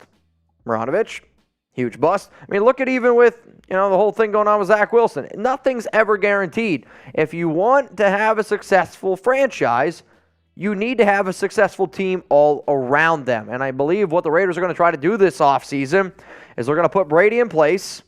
Brady's going to take a cheaper deal, and they're going to try to build a team around him. That's what I see happening.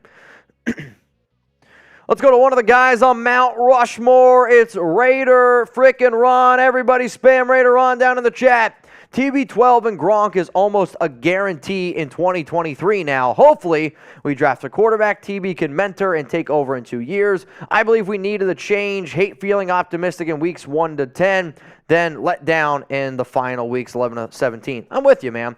And I think this is a positive way to think about it. If you can get guys who have been there, done that, and not only been there, done that, have had the amount of success that they have, I do think that mentality can spread. When you see players like Josh Jacobs being frustrated, you're telling me Josh Jacobs won't want to play with Tom Brady? You're telling me that some of these other big-time free agents wouldn't want to come play with Tom Brady? Of course they would. Everybody would want to play with him. Why? He's had the success. And even if he's not playing at that high level, Brady's always been out there playing chess when everyone else has been out there playing checkers. So, Ron, I'm glad you and I agree. But this does lead me to this question. Who's more to blame? Because anytime a player of Derek Carr's caliber gets benched, somebody deserves blame. Is it McDaniels? Is it Derek Carr? If you want to throw out the name Mark Davis, I'm on board for that. I do think that all three of them deserve blame. But my question here is, who deserves more blame? Type M for McDaniels, or I want you to type C for Derek Carr. If anybody has the cojones to bet on the Raiders this week against the Niners, which I believe right now are a 9.5 or 10-point underdog, you can go to chatsports.com/Raiders. Promo code Raiders125 that gets you 125% deposit bonus. What does that mean? It means if you put down $100, you're going to get $125 for free to bet with. If you want to bet on other NFL games, you can do that. You want to bet on the NBA? Hell, go for it. College football? I put some money down on college football this week. I took Georgia and I took Michigan. And I took Michigan to win it all. Why? I'm a Charles Woodson fan, but I'm also a company man here at Chat Sports. So go to chatsports.com/Raiders for the best deal on the internet for betting. Promo code Raiders125 for 125% deposit bonus. So what does that mean? You put down $100, you get $125 for free to bet with, and the odds have just been updated yet again. It was -6 when I woke up this morning for San Francisco. It's now -10.5. That tells you everything you need to know about Jarrett Stidham. The over-under is 41.5, and the Raiders are 10.5-point underdogs. Yikes. It sounds like it's going to be one interesting watch party, so hopefully you all tune in. Remember, put your money where your mouth is, chatsports.com/Raiders. Promo code Raiders125. What's up, Kimberly Johnson? TB is going to win the Super Bowl because the Super Bowl is in Vegas. First quarterback to win a home Super Bowl, going to win another one. Nothing to do with McDonald's system. You know what? That's kind of funny. When you think about the fact that Brady went to Tampa Bay with the Buccaneers, won a Super Bowl in Tampa, comes to Las Vegas, Super Bowl in Las Vegas 2023. I mean, we always talk about how the NFL is rigged, right? The amount of people that said the Steelers were going to win that game because of the whole Franco Harris situation and him passing. RIP to one of the greats out there, but I'm not someone who believes in the NFL being rigged. I'll also say this, though. I know how many times people think, oh, the NFL is always against the Raiders. The NFL, they are more for Tom Brady than any player in the NFL right now. Anyone. So you put Brady on your side, maybe some stuff starts to go your way a little bit more. What up, DJ FaZe? Here comes the 2000 eras with quick fix quarterbacks. That's the chance you got to take. And I think that's the thing. You have to be willing to take that chance because you can't keep doing the whole Derek Carr thing over and over and over and over. Keep doing that over and over, you're in a worse spot. You're in a worse spot. Let's go to Moises. F McDaniels, F Brady, F Jimmy G, and F Mark Davis. Best for DC. Sergeant Fighter with a 555. What about restructuring DC? Signing Sean Payton as coach and GM. Let's get rid of Mick and Zig. Okay, I'll say this. For one, you got to trade for Sean Payton. He's still got 1 year left. And I'll tell you this straight up. The team that Sean Payton's most likely to coach in the future, I actually think is more the Chargers than any other team out there. I love Sean. I think he'd be a great head coach. He's going to be one of my top head coaches when I put out another Josh McDaniels replacement video. Now, unfortunately, though, restructuring DC's contract isn't something that I want. It's time to move on. It's time to move on. Say it with me. It's time to move on. So is Carr the best Raiders quarterback ever? Wow, Sam's really going to go for this one. Y for yes and for no. There's a lot of people out there that are going to type yes because they're going to look at statistics. I mean, for me, it's a no. You can't be considered the greatest quarterback ever when you've never won anything. Does all that blame go on his shoulders? No, the Raiders have never had a good defense. I get all of that. It's also totally different eras. Like, all the records are going to be broken because now the NFL is so focused on protecting offensive players instead in the past where it was definitely focused on, defensive players. I mean, Derek's going to go as top 5 quarterback all time. I can't put him at number 1. I mean, you got to say the Snake, Plunkett. I mean, what do you guys, how do you lean on that? Gannon, where would you lead as the best Raiders quarterback of all time? Snake, his numbers aren't the greatest, but he was a leader. Gannon was great. Plunkett, Daryl LaMonica. I mean, you got definitely a lot of names up there. I'm curious, though, what about Tom Flores? Shit, I love Tom Flores. Y for yes and for no is Carr the best Raiders quarterback ever? Christopher Dahl, TB12, days away from a retirement home. Chris. You know what I'm most upset about, Chris? Chris said he was going to break the Raiders report record for highest super chat ever sent in if they made the playoffs. I got the screenshot. Unfortunately, Chris, doesn't look like it's going to happen, which means we just got to go to Vegas and party now. So let's go to Sandman. Make up your mind. Is it Carr or McDaniels? It's both.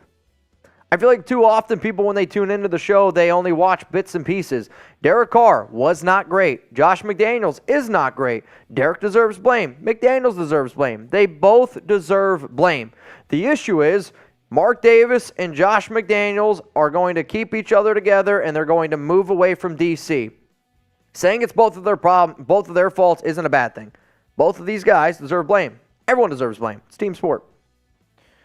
Tyler Turner, the team will quit on the coaches and defend Derek. I disagree. I'll tell you what, that'd be one hell of a story to try to cover, but I also know if players want to try to keep their jobs, they know Derek's not going to be coming back.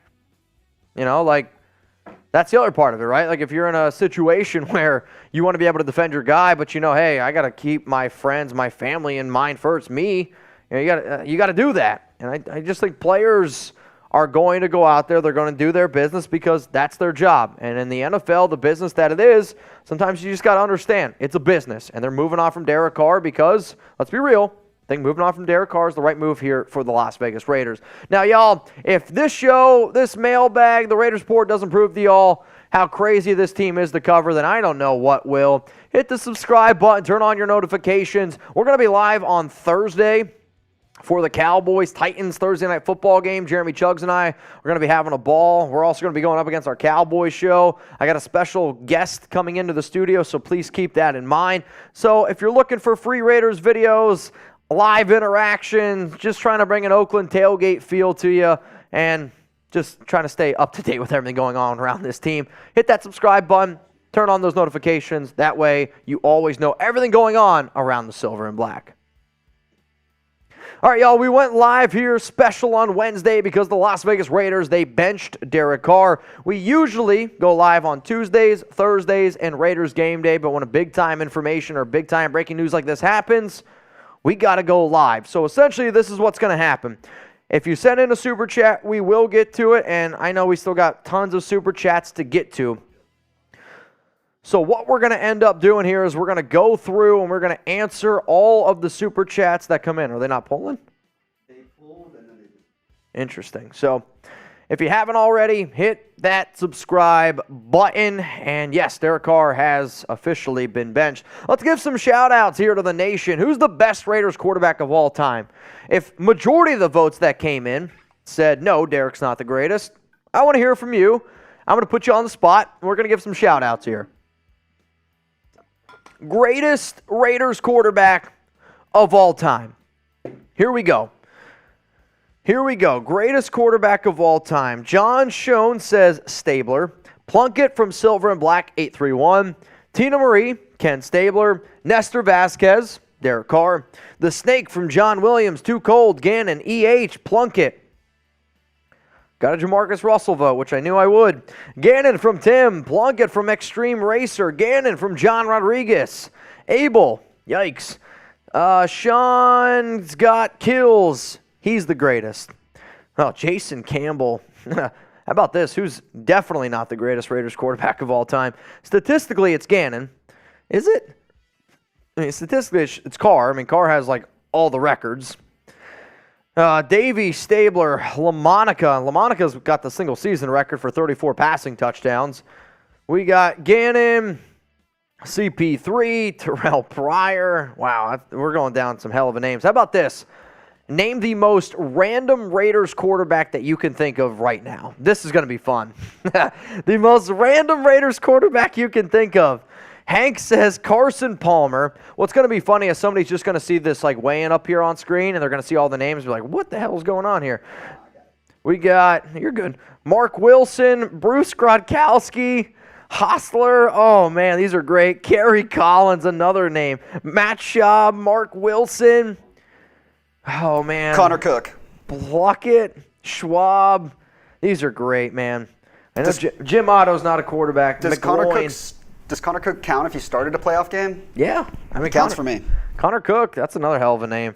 Matt McGloin. I don't know if I've ever told you the Matt McGloin story with my family, but it's kind of a funny one. So my cousin Andrew was a really good quarterback out of Pennsylvania, and he was going to be the walk-on at Penn State. He's also the guy that hooks us up all the time with those free Raiders helmets. He was going to be a walk-on at Penn State, but decided to go to Lafayette because they gave him a full ride. If Andrew would have taken the walk-on spot at Penn State, Matt McGloin would have never gone to Penn State. So we always joke with my cousin Andrew, like, bro, you could have been Matt McGloin. You could have been in the NFL right now, which, you know, that's just a mind-blowing story to me, but that's the truth. Andrew, my cousin, didn't go to Penn State, and that ended up being Matt McGloin's spot. Wild, wild stuff. Maybe Andrew could have brought us a Super Bowl. I don't know. Let's go to some Super Chats. We got Real Rogue Films. Thanks for supporting the show. Thank you for tuning in, sending 2 different supers. Didn't want to say anything, but I think sometimes when people don't say anything, that says it all. Let's go to Jay Funk. No matter starter, do we still draft a quarterback?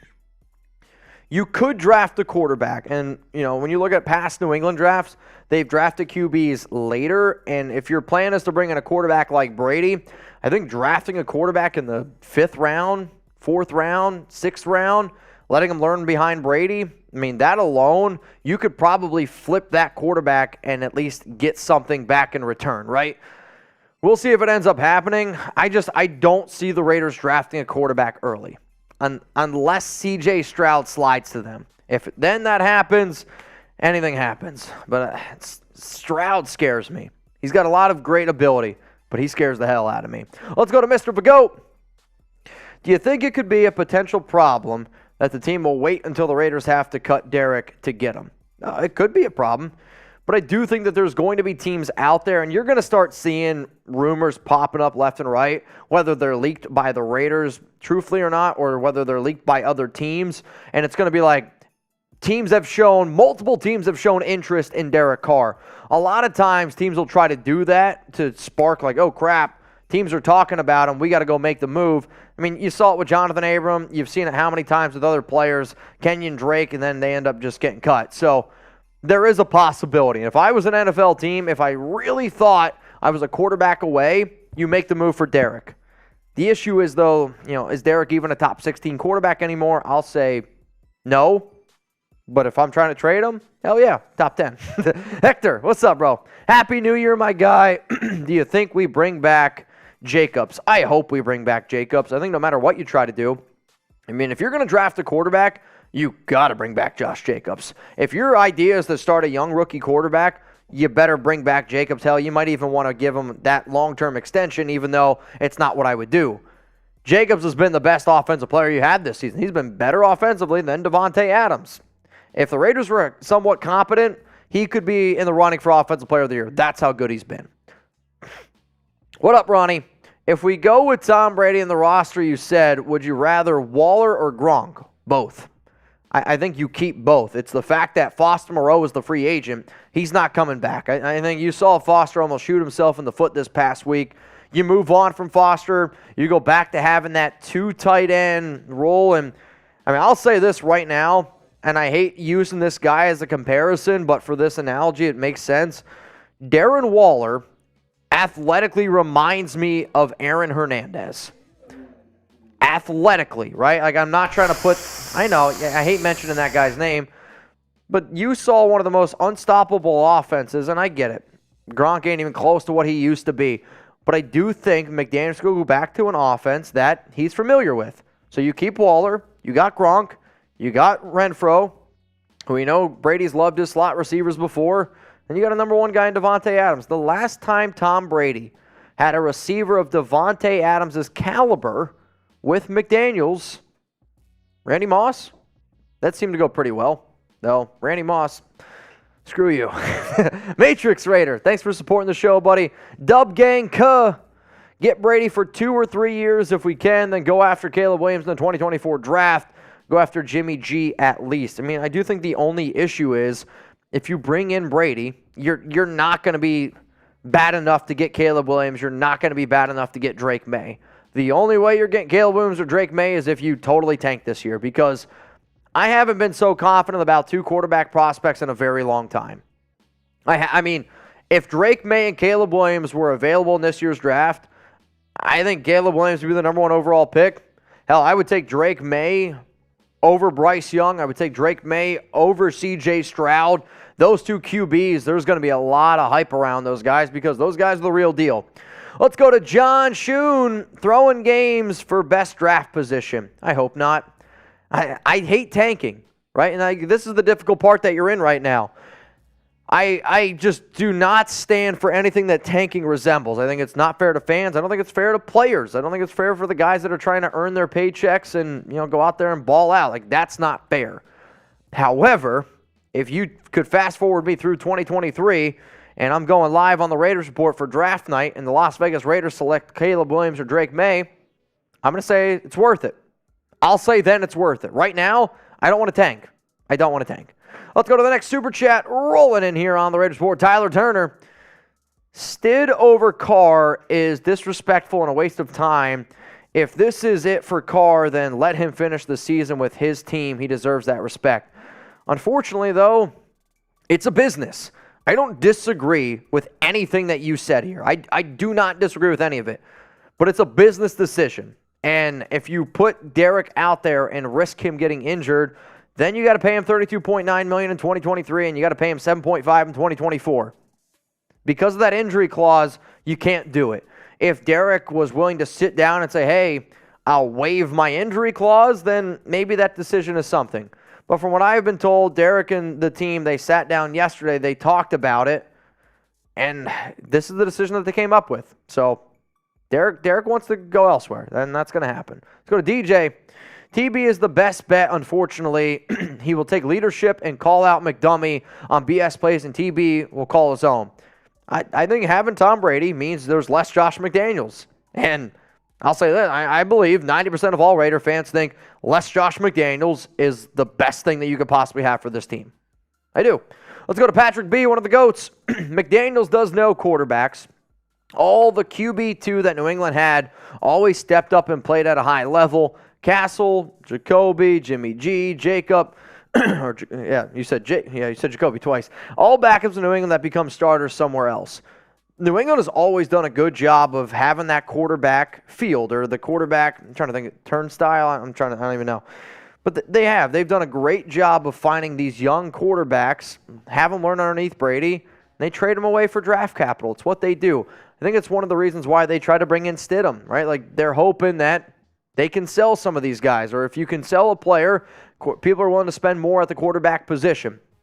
Get a young guy, have him learn underneath Tom Brady. That alone, that has value. The team will trade for that. Let's go to Kanska. Imagine a scenario where we played against Derek Carr in the playoffs next year and he beats us. That would be nuts. That would be absolutely insane. It would be. And Derek then would deserve his victory lap. No doubt about it. I don't see it happening, though. Let's go to Doom. It's called accountability. Coaching needs to go as well. If it's not Brady or someone in between or Jackson, then get ready for a turnover and a wasted 4 years. I don't think, if it's not Brady, from what I understand, they will give him, McDaniels I'm talking about here, 2023, 2024. If the Raiders don't win in that window, then they will move on. Unfortunately, though, you are stuck with Josh McDaniels for the next 2 seasons. Let's go to John again. No quarterback will be any good until we fix the offensive line. The O-line played a lot better than what people give it credit for. And sometimes, that's why I get so angry recently where people are like, oh, the defense sucks. The defense has played well. The reason why the Raiders have lost games is poor offensive play and poor quarterback play. I mean, Derek's been really bad the last 4 games. However, if you would have told me the offensive line were to play the way that the offensive line has played this season going into the year, I'd be like, we're going to win the AFC West. We're going to be one of the best teams in the NFL. You got to give a lot of credit to Carmen Bracillo. The Raiders have had more offensive line combos, I believe, this season than, I don't know if it's more than any team. I know at one point it was. It's probably top 5 now, but top 5 offensive line changes with the talent that this team has. The Raiders have done a good job with the O-line. Do I think that it can be better? The O-line talent? Yes, the O-line talent can be much better. But for the players that the Raiders have, the O-line coaching has done pretty damn good. All right, we're going to keep rolling here through some super chats. We got Kimberly Johnson. He's a Raiders legend, yet half the nation repeatedly shits all over him. It's that truly how you treat a team legend. Give me a break. I mean, Derek is going to go down as one of the greatest Raiders of all time. He is. He's definitely in the top 25. Definitely a top 5 quarterback, I would say. I don't know if he's not in my top 10. He's probably not even in my top 15. But Derek's going to go down as one of the greatest Raiders ever, and that's okay. And I will not shit on Derek. I will rip Derek apart when he plays bad, and that's not going to happen anymore. So I wish him the best of luck. But, Kim, I think we're on the same page. All right, so what do you think here? Grade Derek Carr's career in Las Vegas, A, B, C, D, or F? I would say from a statistical standpoint, it's probably a B, right? I mean, he's got all the stats there. He's got a great statistical season, or great stats. But overall, he didn't get what you wanted. He didn't win any playoff games. And 9 years, highest paid quarterback in the NFL, I'll say it's a C. You could even argue that it's a D, right? I mean, I don't think that that's totally unfair. It just depends how you view his career. Here we go. We got an A from Mean Green. Antonio, C. D Block's going to type a D. Are you lying, Mitch, from Try Me? Am I lying that the Raiders have benched Derek Carr? No, they benched him. Tina Marie, C. D plus from Miguel. B from D'Angelo. Ernesto Gonzalez, B. Webbs don't matter. F. Manny, no ring. Cass Joey, C. Cambrick Williams, D. Abel Balso, C. Matthew, C. I believe that it's a C. That's probably where I'm going to end up, man. Let's go to, I'm going to do my best here. Quidisham. Great quarterbacks know how to win when the odds are stacked against them. DC is not a playoff Super Bowl quarterback. I think you also just seen that he's just done. Like when you have as bad of a December as he's been, I just think he's done, man. Let's go to Jay Pauly. What do you think this does with Adams? He will not want to stick around for a rebuild. I agree that Adams probably doesn't want to stick around for a rebuild, but I also know that Derek's not the main reason why Adams came to the Raiders. Adams came to the Raiders so he could be closer to his family. If I was Josh McDaniels right now, I would say, hey, Devontae, no matter what, if you want to switch up your contract, we can maybe do that. But, that's the other thing, too, right? He's got a lot of money. He knows if he goes out there and he balls out, he's got a chance to make a lot of money. And I think deep down, Devontae, being the competitor that he is, knowing that if he doesn't succeed because of his quarterback play, that puts his family in jeopardy because if he doesn't put up good numbers or the Raiders aren't winning, I don't know why you're going to pay him the final $80 million on his contract when you can get out of it and save $72.5. He knows it was time to move on from D.C. He knows the best thing for his family is if you can get an elite quarterback in there. Derek ain't elite. Jersey Raider, if we stay with Stidham, do we trade Adams also? I hope not. I hope not. I don't have the answer for you. If you're sticking with Stidham, you're hoping then you can get, like I said, Drake May or Caleb Williams in the following draft. But I hope the Raiders don't trade Devontae Adams. I mean, that in no way, shape, or form does that help you. So let's go to Tycoon Backwoods. We need to sign Jackson. If he hits the open market, every single person that has a pulse right now should be in agreement. The Raiders should sign Lamar Jackson. Gwenadill. Math may be wrong. Carr is 10 to 15. That's Gwendolyn. What did I say? Gwenadill. Like Benadryl, Gwendolyn. with a G. All right, y'all. I am super dyslexic. So Carr is 10-15 post 2021 trade deadline in the regular season combined. I mean, I'll have to look at the math myself, but that seems to make sense. I mean, they're 6-9 this year, and the Raiders were 10-7 last year, so 16 and 6. What is that? Oh, I'm so bad at math. All right, so you're 10-7 and 6-9. There you go. That's post 2021 trade deadline. Do the math. I don't know. Do the math. Let's go to Raider. Thank you, bro. Cameron Sproul, the answer is Aaron Rodgers. Is it? Is the answer Aaron Rodgers, Cameron? I don't know if I 100% agree with that. And the reason why I'll say that is because Aaron's making $50 million a year. Why would you give Aaron Rodgers $50 million when I believe he's less reliable than a guy like Brady, who you could probably bring in for $30 million? I also know Brady's going to be a better teacher than Rodgers. I would say in terms of the Green Bay quarterbacks, there's a better chance you get Jordan Love than Aaron Rodgers. Let's go to Ulysses. Could we trade picks for players like Adams? You can always trade picks. There's no doubt about it. However,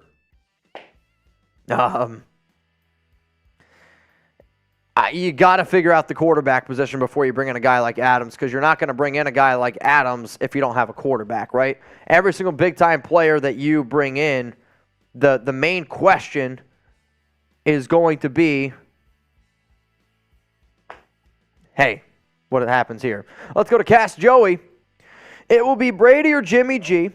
Oh, 50 piece from Cast Joey. Shout out to you, brother. It will be Brady or Jimmy G.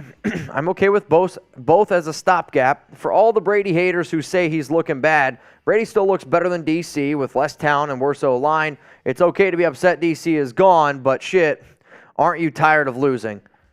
You know, I could almost replace what Cast Joey said here and put my name on there. I agree.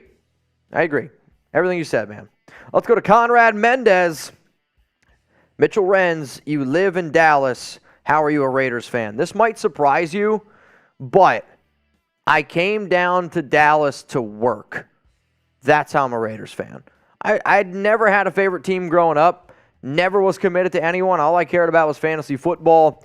And then I started doing this show, started meeting Raider fans, realized that Raider Nation is a big family. Family's everything to me. Went out to my first game in Oakland. Raiders Monday Night Football against the Broncos 2019. Fell in love. I mean, that's just my God. I'm not an OG Raider fan. I am a new school Raider fan. But that's just the God honest truth. But I also know this. I met a lot of Raider fans down here in Dallas. So I wasn't born in Dallas. I was born in Pennsylvania. Let's go to Cameron Sproul. I would sooner have Peyton Manning than Brady. No, you wouldn't. Peyton Manning looked like he could barely even lift a spoon his final year with Denver. Brady's at least still playing at a good level. So there's that. How many more Supers we got? A few more? A good amount. Let me count them out. All right, we still got a few more to get through. I mean, if anyone can help build, I don't know what's happening. So the Raiders, they have benched Derek Carr, which is why we are live here on the Raiders. We still got about a little less than 20 left. Got about 20 left to go. So still 20 more Super Chats to go through here on the Raiders Report. I think we just keep on. You got to build them, though? No, I should be caught up now. It should be good? Okay, fair enough. So this is what we're going to do, y'all. We're still going to roll through some Super Chats here on the Raiders Report. But again, we had the breaking news of the Las Vegas Raiders benching Derek Carr. It's going to be Jarrett Stidham season for the final 2 games. Chase Garbers is going to be the backup. Derek will be inactive, and it's likely an end to an era. Let's go to Jay Funk. Think Mark Davis gets in a way of a Carr decision. I guess I don't understand what you mean exactly by this. I think that Mark Davis is also a part of the reason why Derek got benched. I mean, Mark's putting all the keys, putting all the chips on McDaniels' pile. Whatever McDaniels wants to do, Mark's going to be okay with it. Let's go to Bullyface. Cute dog.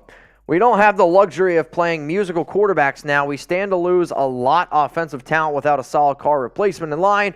Our next move needs to be our absolute best. Because of everything you set up here is why I believe it's going to be Brady. And I agree. We have way too much talent right now. The Raiders invested way too much money on the offensive side of the football this past offseason to just be shitty at quarterback. Let's go to Jersey Boy Greaser. My opinion on 2023, Brady, Gronk, Adams, OBJ, Renfro, Jacobs, and a tight offensive line and a tight defense with Crosby, Jones, and maybe bring back Mack. I mean, this is just the ultimate. Yeah, you're just reaching for the stars here. I don't see OBJ coming to the Raiders, though. I know OBJ spends a lot of time in Vegas. I also know that you'd be stupid not to want to play with Brady, and if Brady with all these pieces are there, there's going to be players that are going to be interested in playing with us. But I like the idea of trying to build an all-star offense, but you still need to try to build that defense, man. Let's go to Steve Richardson. Just want to say, love your show and keep it up. You know what, Steve? Comments like this, they go a long way, and I don't really think people realize how far a comment like this, and I had to bet any single person that runs a podcast, any person that's on the radio, television, I know a lot of people here at Chat Sports, when you get a message like this, we know how hard we work here. We bust our ass. Today's my off day. I was supposed to go get lunch with Alex. Unfortunately, had to cancel that. Was going to go take Chuck for a walk. Had to cancel that. But that's sometimes the gig, right? I mean, I love this team. I love hanging out with y'all. But don't ever think that Super Chats like this, man, they don't go. They go a long way. They do. What up, Wild One? Mount Rushmore. After this offseason, I'm looking forward to speaking my mind on the show. Oh, baby, it's coming. Wild 114's on his way. Get ready, Raider Nation. So, for those that don't know what he's talking about here, Wild One a few weeks ago broke the record for most money ever sent in on a Raider Sports show, and then Raider Ron broke it, so I think I'm going to have to figure out a way to get both of y'all down here. But I told Wild One we'd fly him down here to Dallas and have a live show for Wild One on the Raiders Report, which we're going to have to do sometime in May, so I'll text you sometime. We still got to figure out the details. With everything going on right now with all the flights down here at Southwest, I think we should wait. But we'll get in contact. But I believe that's what you're talking about here. And yes, we're going to have a wild show, wild one. Let's go to Fabian. Sup, Mitch? Do you think it was the right move to bench Carr? It was. It's the right move for long-term of the Raiders. For the short term, no. If you still think that this team can make the playoffs, it's not the right thing to do. And that's just the truth because you're giving up, and I hate giving up. But long term, yes, it's the best thing to do. What up, Nathaniel? The GOAT Kyle Bowler. I think this is back to the random Raiders. Love it, though. Let's go to Raider. I got to get this one right. Archuleta. Did I get it?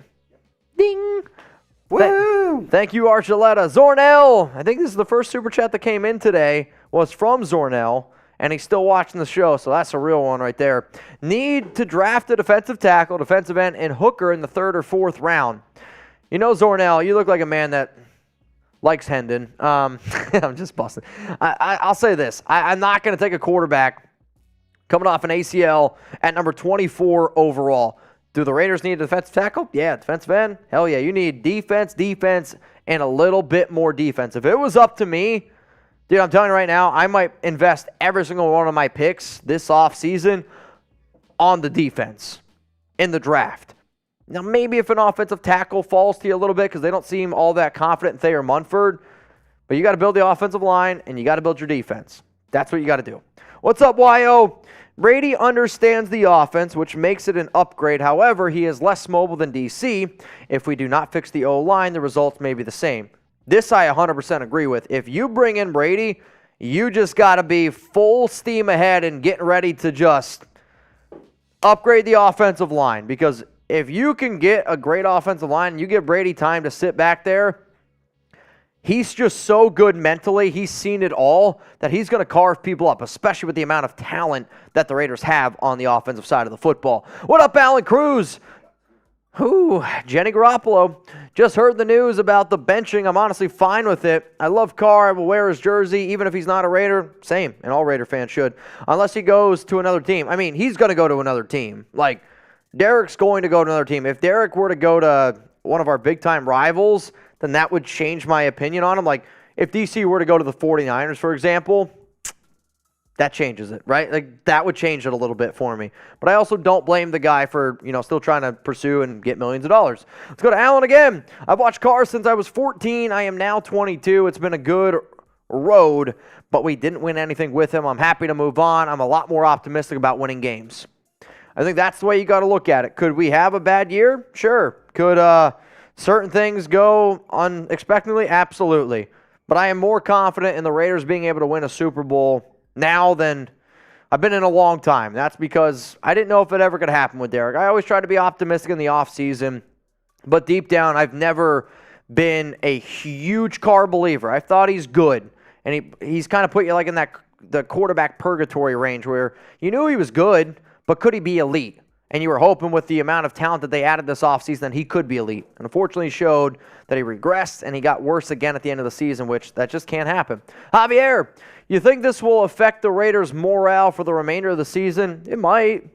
I mean, you're benching your leader. You're benching one of your captains. I mean, if you were to ask all the players on that team, I would say Derek Carr was the captain of the offense. Max Crosby's the captain of the defense. You're making a move like this. I mean, it also shows that nobody's safe, man. Like, anybody's job's up for grabbing. If you think that your job's safe, McDaniels is showing you you are very, very wrong. Next super chat rolling in here on the Raiders Report. Much love to everyone still tuned in watching. Got 1,800 people. Moises. Lamar and Jimmy Garoppolo spent half the season injured. Open your eyes. The whole blame of this show is on the coaching staff. I think you mean shit show. Head coach, OC, DC are trash. I agree that McDaniels isn't great, but you got to give at least a little bit of credit to Patrick Graham. The defense has played better over the last 6 weeks. The Raiders over the last 6 weeks have given up 18.3 points per game, which is top 3 in the NFL. For comparison, the 49ers are at 15.2, which is number 1. My thing is this, you're still not able to win games, so you got to make a change. Have Lamar and Jimmy G, have they been injured? Yep, no doubt about it. But I would rather roll the dice with Lamar Jackson than roll my dice again with Derek Carr out there. So, are they open enough for you? How's that? Is that good? Let's go to Rick. Whatever quarterback we bring in needs to score 26 points per game, which is what our D has given up under Carr's tenure. Just my humble opinion. I get you. This is the problem with, I feel like Raider fans sometimes. The defense has played better of late. We got to stop looking at all the years past because they don't matter anymore. You just got to look at the right now. And if you look at the right now, Derek is not very good right now. The defense has played better. If I'm somebody who analyzes a team, if I'm somebody who's analyzing football, I look at the Raiders' offense and see we're not getting better. Our quarterback's not getting better, even though the people that we paid for are out there on the field. What I would look at is, all right, Patrick Graham's defense was not good in the beginning of the year. You're right, it wasn't. But it's gotten a lot better of late, and that's what you got to hope for, that things are going in the right direction. Let's go to AK. It's understandable why people hate Tom Brady. Absolutely. But less Josh McDaniels and a crazy TV Super Bowl win would be a good makeup for the infamous fumble. If the Raiders win the Super Bowl with those two, I will take everything back I ever said about Josh McDaniels, and you have to forgive the Tuck rule. At least I will. Rashard Lee, Tom Downey for quarterback 1. So Rashard's one of our loyal Cowboys watchers, and I guess he's here on the Raiders Report, so give him a nice little Raiders welcome. You can say what you want to him. Cameron, you keep saying the Raiders would have to pay Rodgers $50 million. Well, my response is it worth $50 million for a Super Bowl? I say yes all day long. You ain't winning one with Brady. I mean, what gives you more confidence in Rodgers than Brady? I mean, Rodgers hasn't been very good this year. I get it. He lost Devontae. He lost a lot of talent on his offense. He lost his offensive coordinator. But to me, I am looking, if I'm going to find an old quarterback, I want somebody who's going to be able to teach. I don't think Aaron Rodgers is a teacher. Just call me crazy.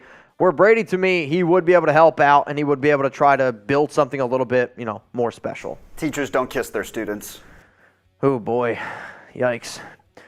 Let's go to Miguel Guerrero. If Brady comes, I don't know, it's above my pay grade. If Brady comes, what are we going to do with the defense to help Mad Max as well as with our free safety position? Been a fan for 36 years. Go Raider Nation for life, Familia.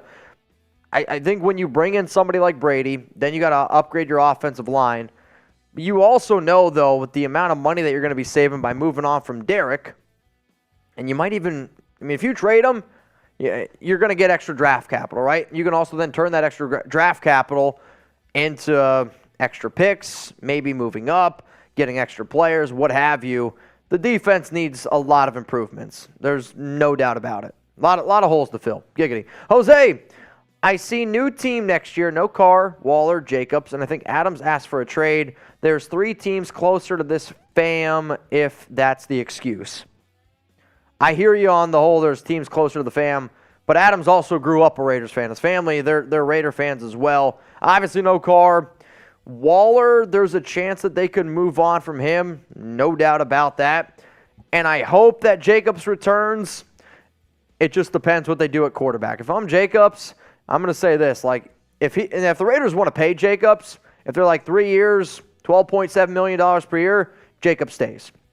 Jacobs going to want the bag. For Jacobs going forward, it's going to be more about the money than anything else. And I don't blame him because running backs really only get that chance to make one contract. Jacobs might say that it doesn't matter. And again, he probably obviously knows it better than I do. But I believe that he's going to go try to get the bag over anything else. And if the Raiders offer him the bag, then I think he ends up staying. All right, y'all. Who's been the Raiders' best player this season? This is a hell of a question. Who's been the Raiders' best player this season? I realistically think there's 3 answers, and probably only 3 answers can go. Josh Jacobs, Max Crosby, Devontae Adams. Those are your 3 answers. I'm giving love to Oklahoma legend Curtis Bolton. Curtis Bolton. Nice.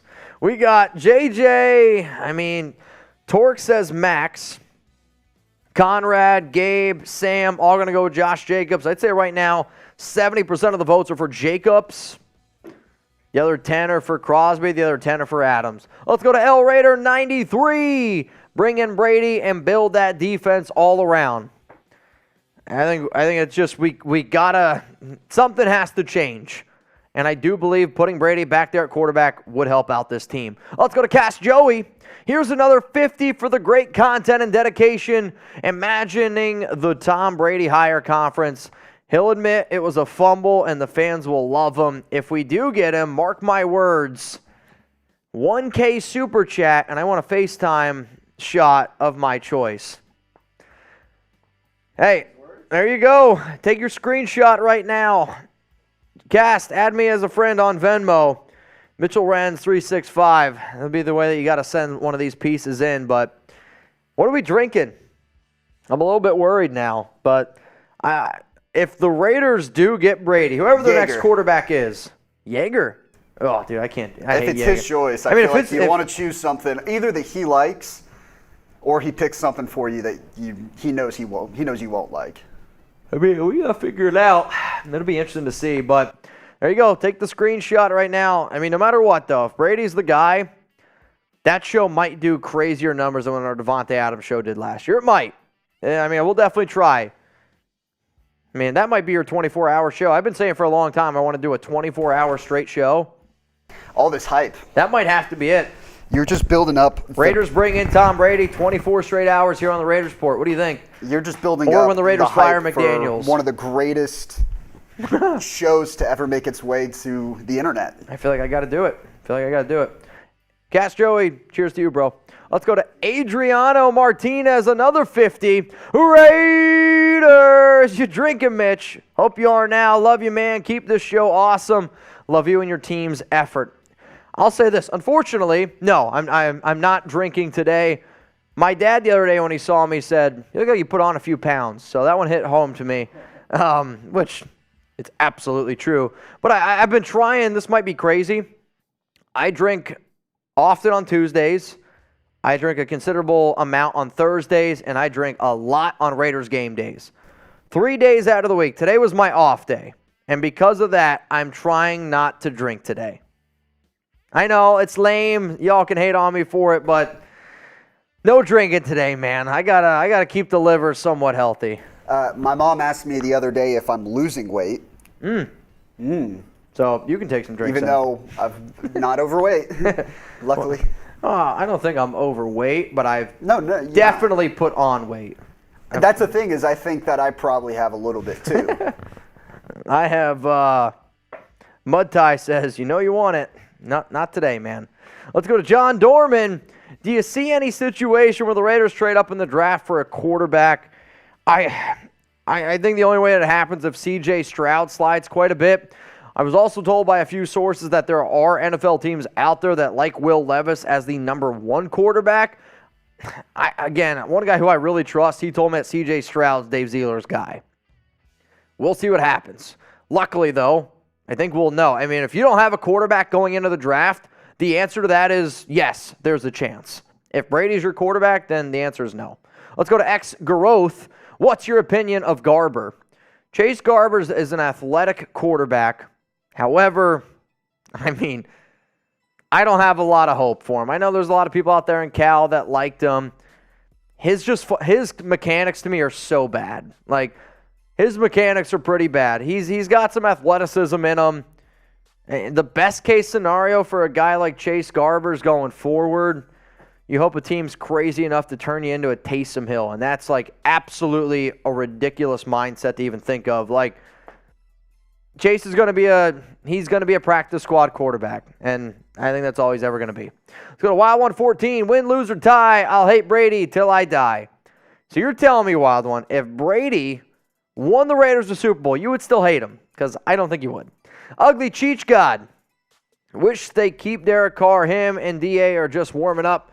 He can win if he can. Just have time in Josh McDaniels' system. I think this is the issue, though. Derek is getting worse in McDaniels' system. Derek Carr and Davante Adams looked more out of sync this past week against the Steelers than I've seen them in a very, very long time. After the game, Davante Adams started liking tweets that he wished that he would have got more targets, but 9 targets, 2 catches for 15 yards, it's not there. And I believe if you watch the Raiders play and you watch Derek Carr, there's no way that you can have any confidence of him being the guy going forward. It's done. He's been bad. He's been terrible in December. Terrible in December. Let's go to Conrad. Here's San Diego since birth hope chokers lose in the first round.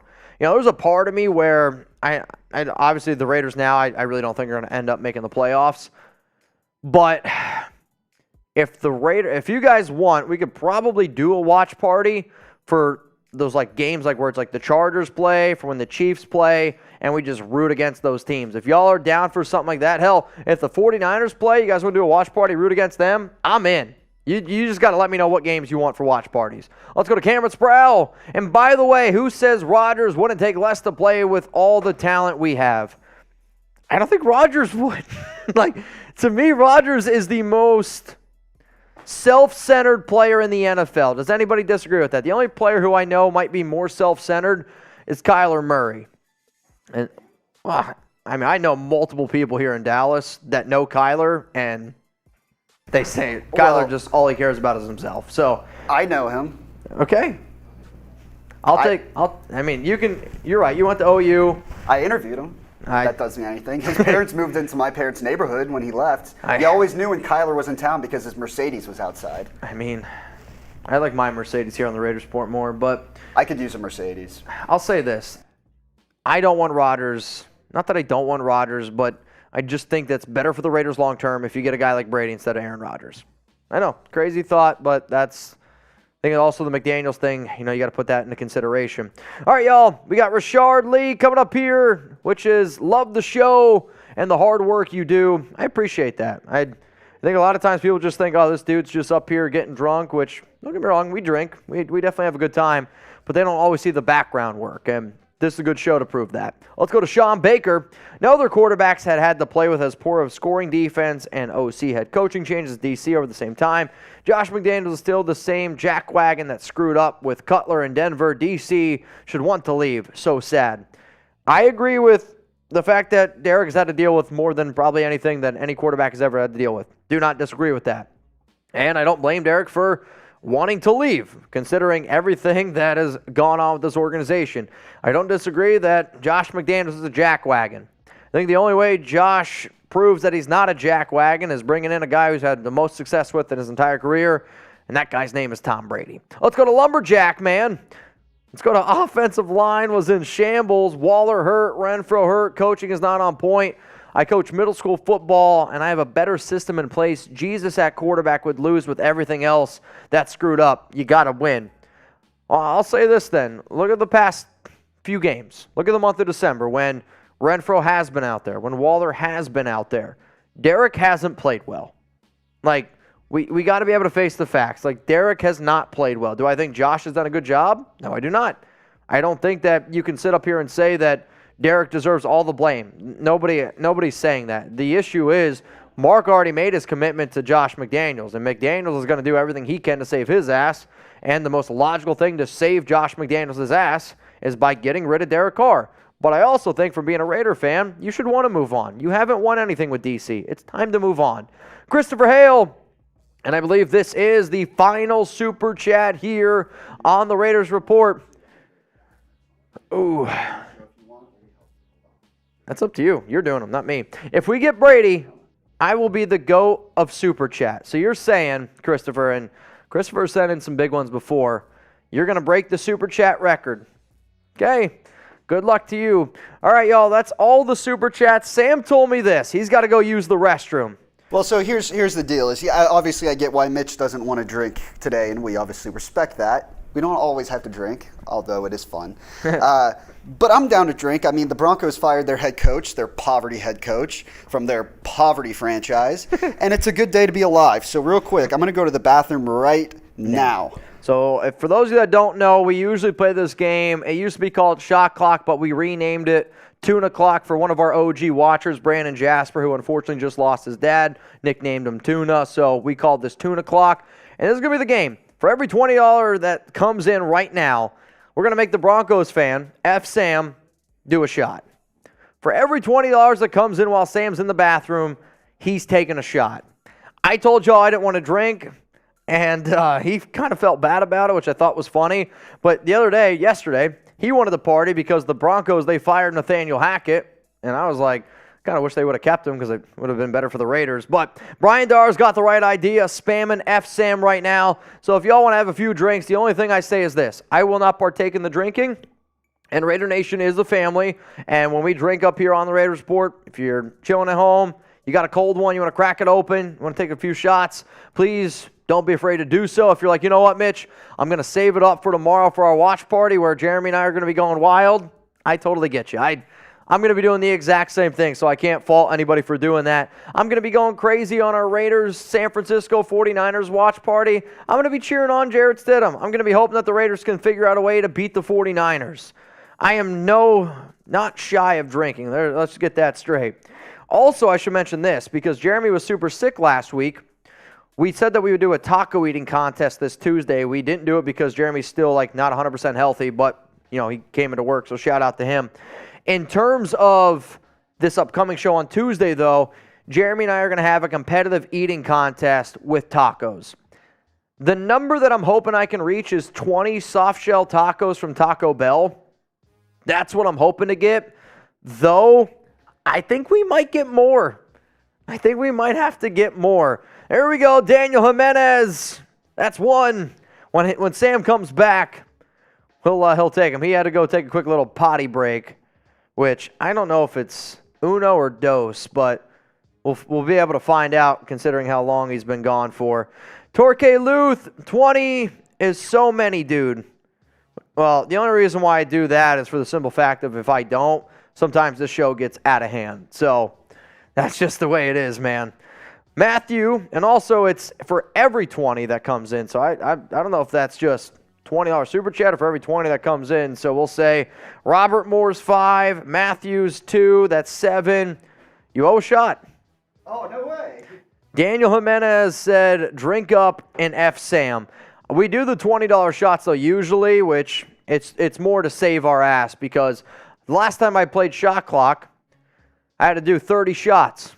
So I'm sure you can imagine how much that, even if they're tiny shots, it F's you up a little bit. There's another one from AK.